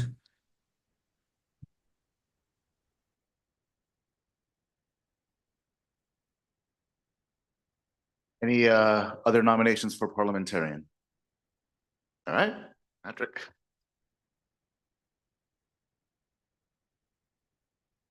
It's spicy.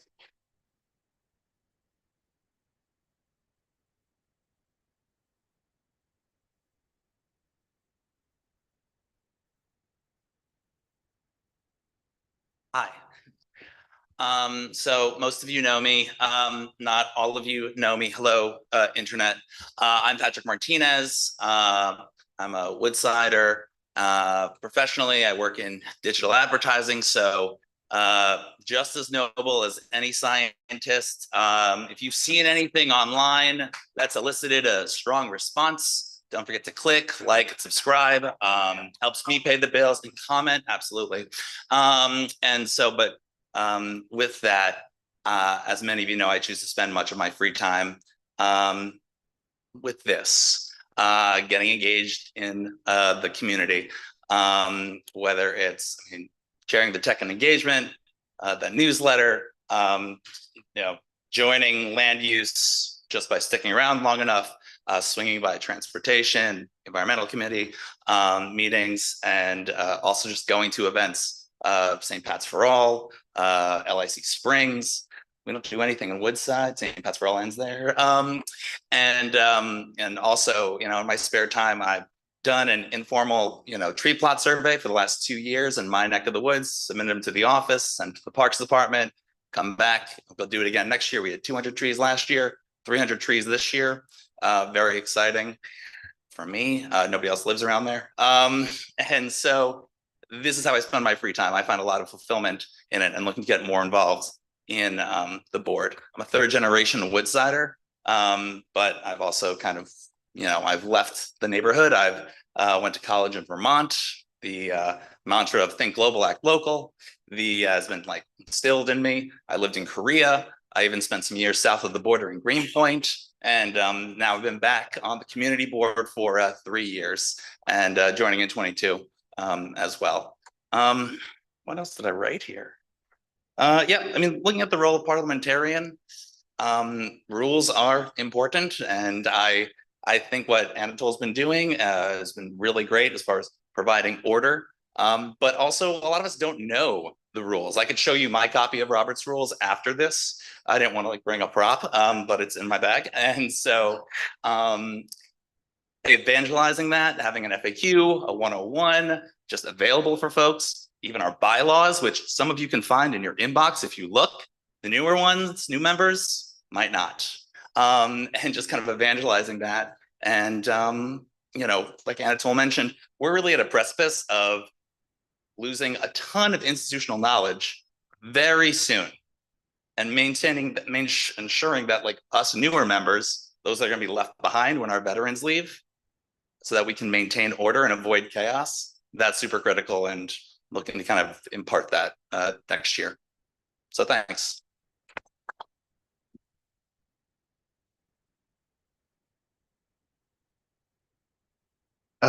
Thanks, Patrick. Any other nominations for any of the roles? Because per our bylaws, we lock it off. We lock today. Yeah. No. All right. So exactly. Speak now or forever hold your peace for 1 year. Awesome. All right. Well, thank you all in advance for the support and letting us do this. We appreciate it. And yep. We'll have one race in December. And Debbie will. Yeah, we still have to vote for that. Yep. Okay. City planning.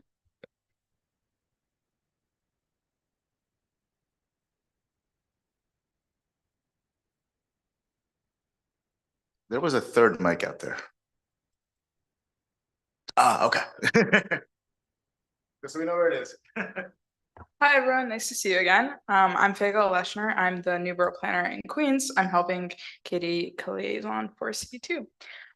Not a lot of updates today. The one update is about a project that Katie talked about last time. Last time she shared the project 5002 Queens Boulevard will likely certify in spring or summer. The timeline has moved up a little bit. We now anticipate that it will probably certify in the winter/spring. Just as a reminder, this is a rezoning application for a zoning map amendment to change an M11 district to a R7X and an R7A with a C2 for commercial overlay. If it's approved and built, it'll be about 348 units of housing, 86 affordable units of housing, commercial and community facility space. So that's kind of the only update we have. Yes. Translate that into English. Yes, great. It's my first time. There's a project that is going to certify, meaning it will come before the community board sometime, I guess, in the winter or spring. The project is a rezoning for something that's currently zoned in M1. It's the lowest density rezoning, like lowest density manufacturing. Sorry, it's the lowest density manufacturing, just a warehouse basically. An applicant is seeking R7X and an R7A, which is, depending on the size of the lot, about like 9, 10, 11 stories. Residential, yes. And the commercial overlay is, yes.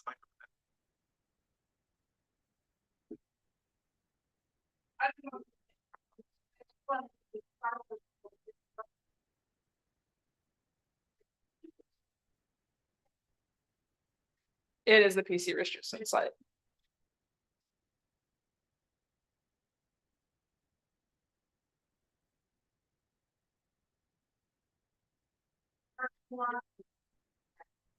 Yes.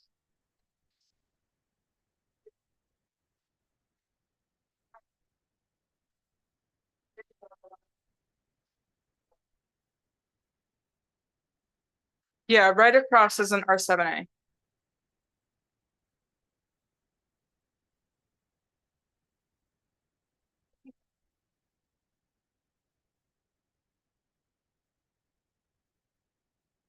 Yes, of course. Any other questions? Laura, so hang on, sorry. For the mic. Do you have any, Oh, it's on, okay. do you have an update on the BSI application for 5802 Northern Boulevard? No, not at this time. Thank you.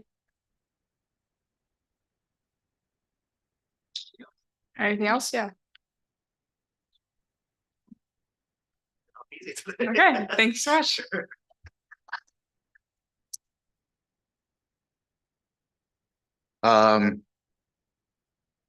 We got 2 more hours to kill.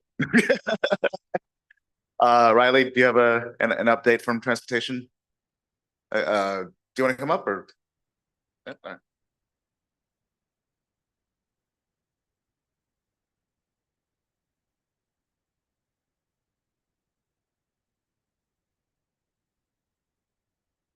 Good evening. I just want to talk about the 33rd Street and 46th Street subway station since work is beginning there. We saw that at the Transportation Committee in June, and so I'm hearing that work is starting now. It is, they are putting elevators there and new stairways around those elevators and fixing other stairways that already exist so they're more ADA compliant. What essentially that means is the stairways are going to be on the outside of the concrete structure above the street. There are metal things being added. There's also a head house, what they call it, being installed at street level so that you pay your fare at street level and then you can get in an elevator and go right to the platform. Both of the 33rd Street and 46th Street designs look very similar. It is projected to finish in Q3 2026. So it's going to take a while. It's going to take parking from around that area where they're staging construction for it. So be ready for that. When it is complete, there will be a more pedestrianized section beneath the structures. I tend not to breathe. Beneath the structures. So there's more room for walking around and maybe community events. It is a design to build project, so we did not see final designs for things. So there may be opportunity to ask for amenities while they're building it. And that's it. I heard a long time ago that they're going to do these ones first and then 40th and 52nd after, but Steve.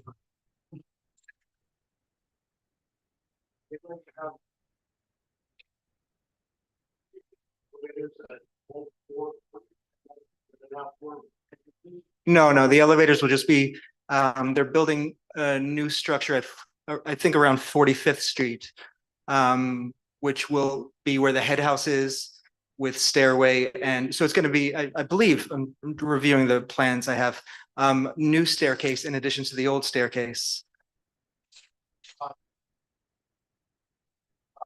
Yeah.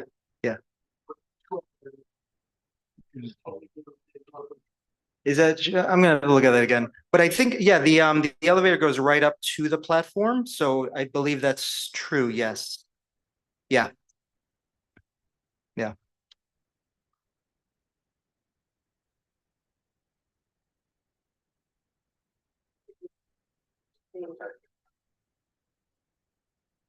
One thing that pleased me enormously about this proposal is the potential for the ADA accessibility.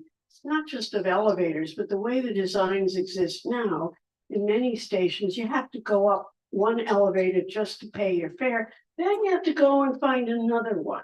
So this design allows, by having the fare paid at the street level, then you go straight to the platform, and that's a big plus if you're in a wheelchair or perhaps other things.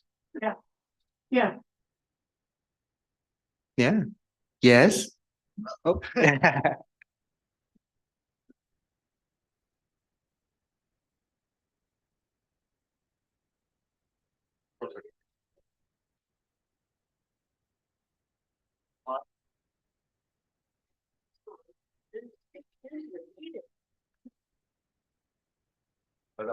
What's the other one? I can repeat your question if you ask it.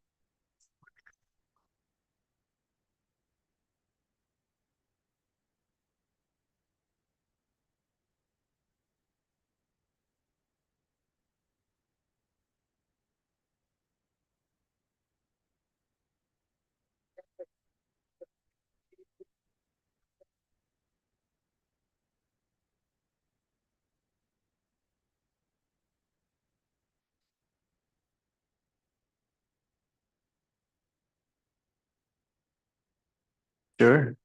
So you have neighbors who have reported being harassed at Queensboro Plaza, entering the station, not within the station. Yeah. We could, yeah, our transportation committee meeting is coming up on Tuesday. So we can talk about that and get further details. If anybody wants to submit any letters or come and visit for public comments, so we can hear further about where it might be happening. Oh, and it is a hybrid meeting, so you can attend online.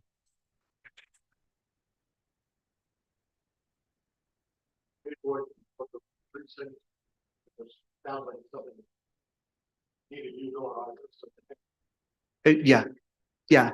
So yes, also just they could submit tonight or soon.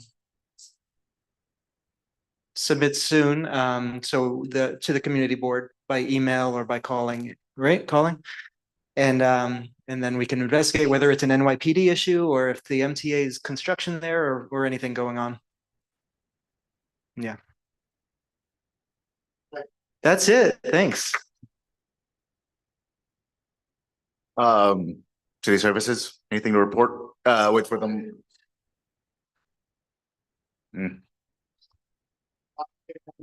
Yeah. So shed, a bunch of sheds are coming down. Street sheds.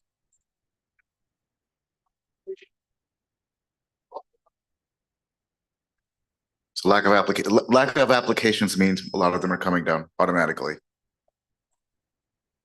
Great, thank you. Any other committees? Oh my God, yes, of course. Sorry. Oh yeah, because usually we're doing land use. Exactly.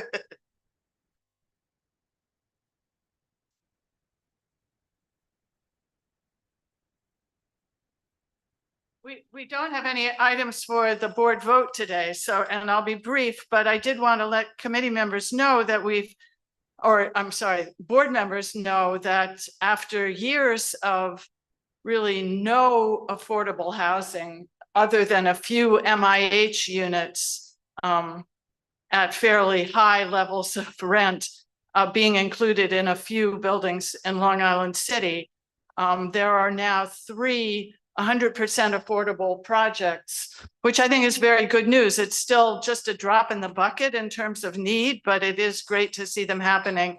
The one that you're all most aware of, I think, is the Phipps project behind Phipps houses on Barnett that's rising. But Phipps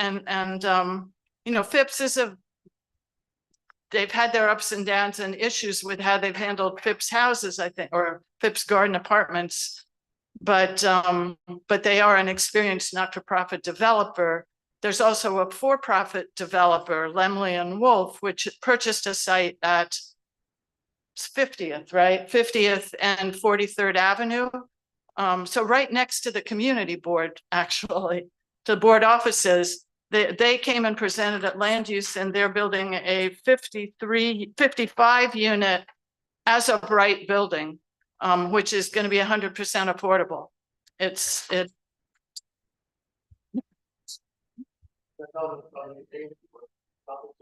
No, it's where, you know where it is? It's where the billiards parlor was, where there was a murder the first year that we lived in Sunnyside. So anyway, it's an approved use. What? No.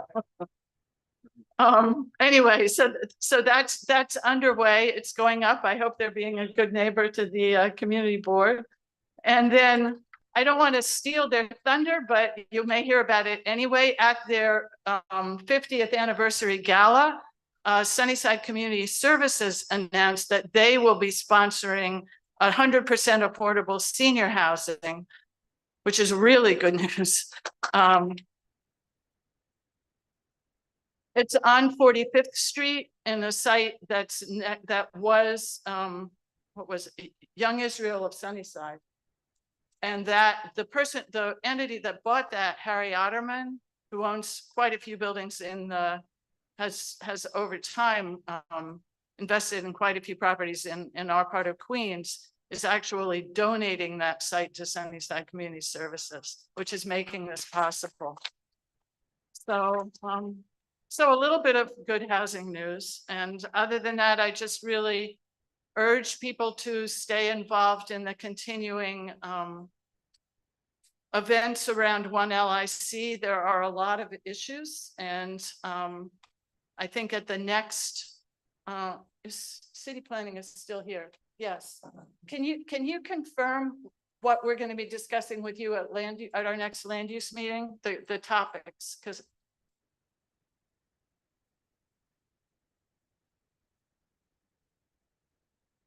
okay.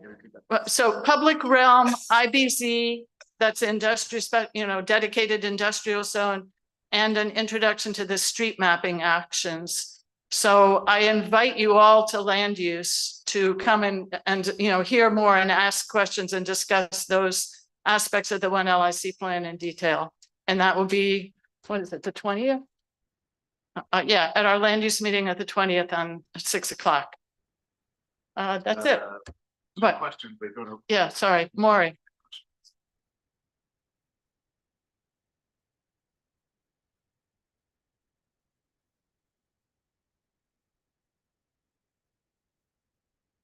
The sister project. I'm sorry. Can you re-say the question? Innovation. Do you mean Innovation Queens, Maury? Oh, Heart of the District, yes. The final study was released, the final report was released. I think that a link to that was included in the council member's most recent email. So if you're on her list, you can click it, or we could send, the board probably should also resend it to all board members. Beyond that, I would love to I think they should come to the board, we should invite them to a full board meeting to really review the plan and get both public comments and board comments. Anything else? Okay, thanks. Environment, any updates? Come up. One mic right now.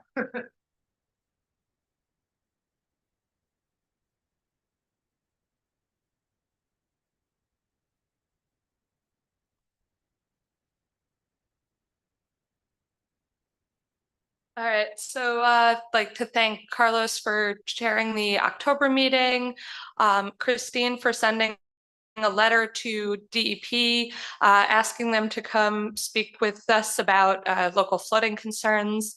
Yeah, just want to remind everybody about the drought wash. Not a good time to wash cars or overwater your lawns. And Anatole, please don't hate me. I would like to make an emergency resolution from the floor since the Environment Parks and Rec Committee does not meet in November due to Thanksgiving, to send a letter to the MTA and our local electeds supporting Smiling Hogshead Ranch remaining at its current location and acknowledging the tremendous benefits to our community. All right. Debbie, there was a motion to support, to send letters supporting Maurice seconded. Discussion? Yeah? Call the question? Okay. All in favor, call the question? Right? All right. All in favor? Amazing. Opposed? All right. Unanimous.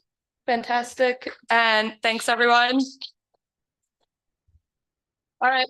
While I'm up here and on a resolution high, like to make another resolution to send a letter to the Department of Homeless Services and the Office of Emergency Management requesting adequate sanitation facilities at the adjacent shelters.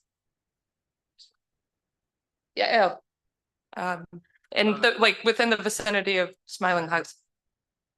I'll second that. Well, that's gonna, yeah, we're talking about probably porta potties and maybe a shower truck. Yeah. Oh, and secured storage lockers for the residents within the facilities. No, within the shelters. Well, because like they're,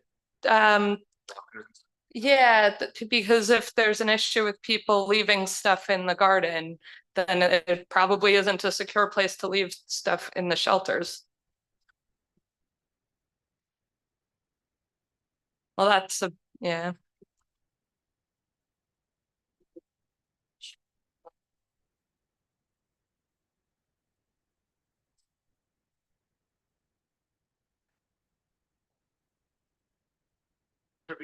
Or we could table that. For December. All right, or November. Sorry, wait, no, it is November. Yeah. For December. Yes, Yeah, you're correct. Okay. But. All right, yeah, Fanny Chang, new public committee member on land use.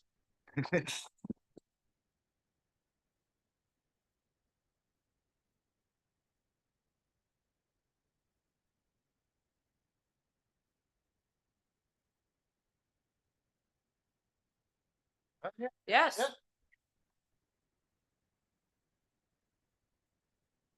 Yes. Can you repeat the suggestion? Yeah, so just to repeat for the room, Fanny is saying that adequate facilities need to be provided indoors because it's getting cold and porta potties and so forth will freeze outside. Maury?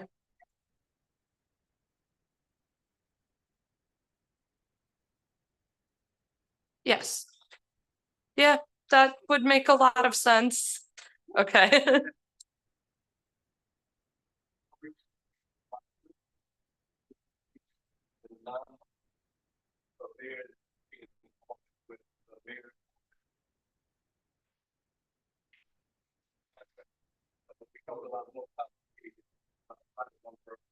I believe you.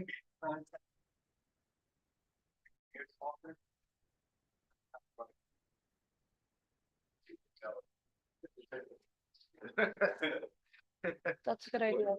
Yeah.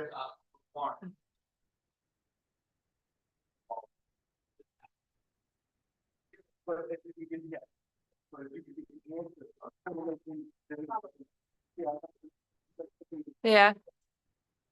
So Debbie actually had a great suggestion, which is that we have a joint December meeting. Yeah, because of when days fall.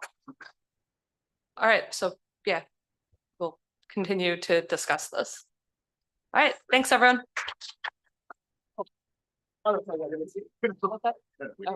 Okay. Awesome. I think health didn't meet.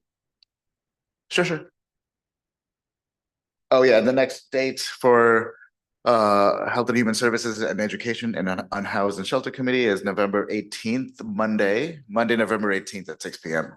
Yep. Anyway, any other tech? Yeah, you want to make an update?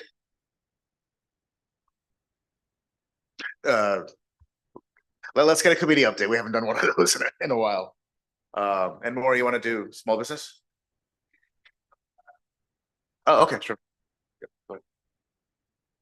Yeah, just a quick update. Thanks in advance to Tanya and Somnath. We will be having our annual coat drive again. We're in the planning stages now. Probably we'll have things rolling in November before it gets really chilly. I hear it's going to get us down to 50s in December. And so heads up for that, mentally prepare. And Heart of the District, we thought it would be included in Farah's update. It was not, but it will be in the next newsletter wherever Maury disappeared to, for those who didn't get it from the council member. That's all. And that digital processes document is coming. Just really quickly, the Small Business and Local Economy Committee did not meet in October. We will be meeting this month on the 26th at 5 p.m. And I just want to remind anybody online or who's watching this after on YouTube or who's here now, if you have a small business, LLC, etc., you have to go to fincen.gov, fincen.gov, and register as a beneficial organization. Otherwise, you could get fines of up to $500 a day after the new year. The SBA service, SBS services, Small Business Services of New York City is going to be running some educational seminars on that. We also did one a couple of months ago, kind of co-sponsored it with the Congress member, Velasquez. And there's going to be a video released on that. So we'll get that to the office so folks can hear and see about it. You might even have it already in your inbox. And that's that. Thank you. And Carisha's not here for Arts and Culture, but yeah, we've done it all. Second? All all in favor? All right. Thank you, everyone. Have a great night, a great rest of the month. Be safe, be well.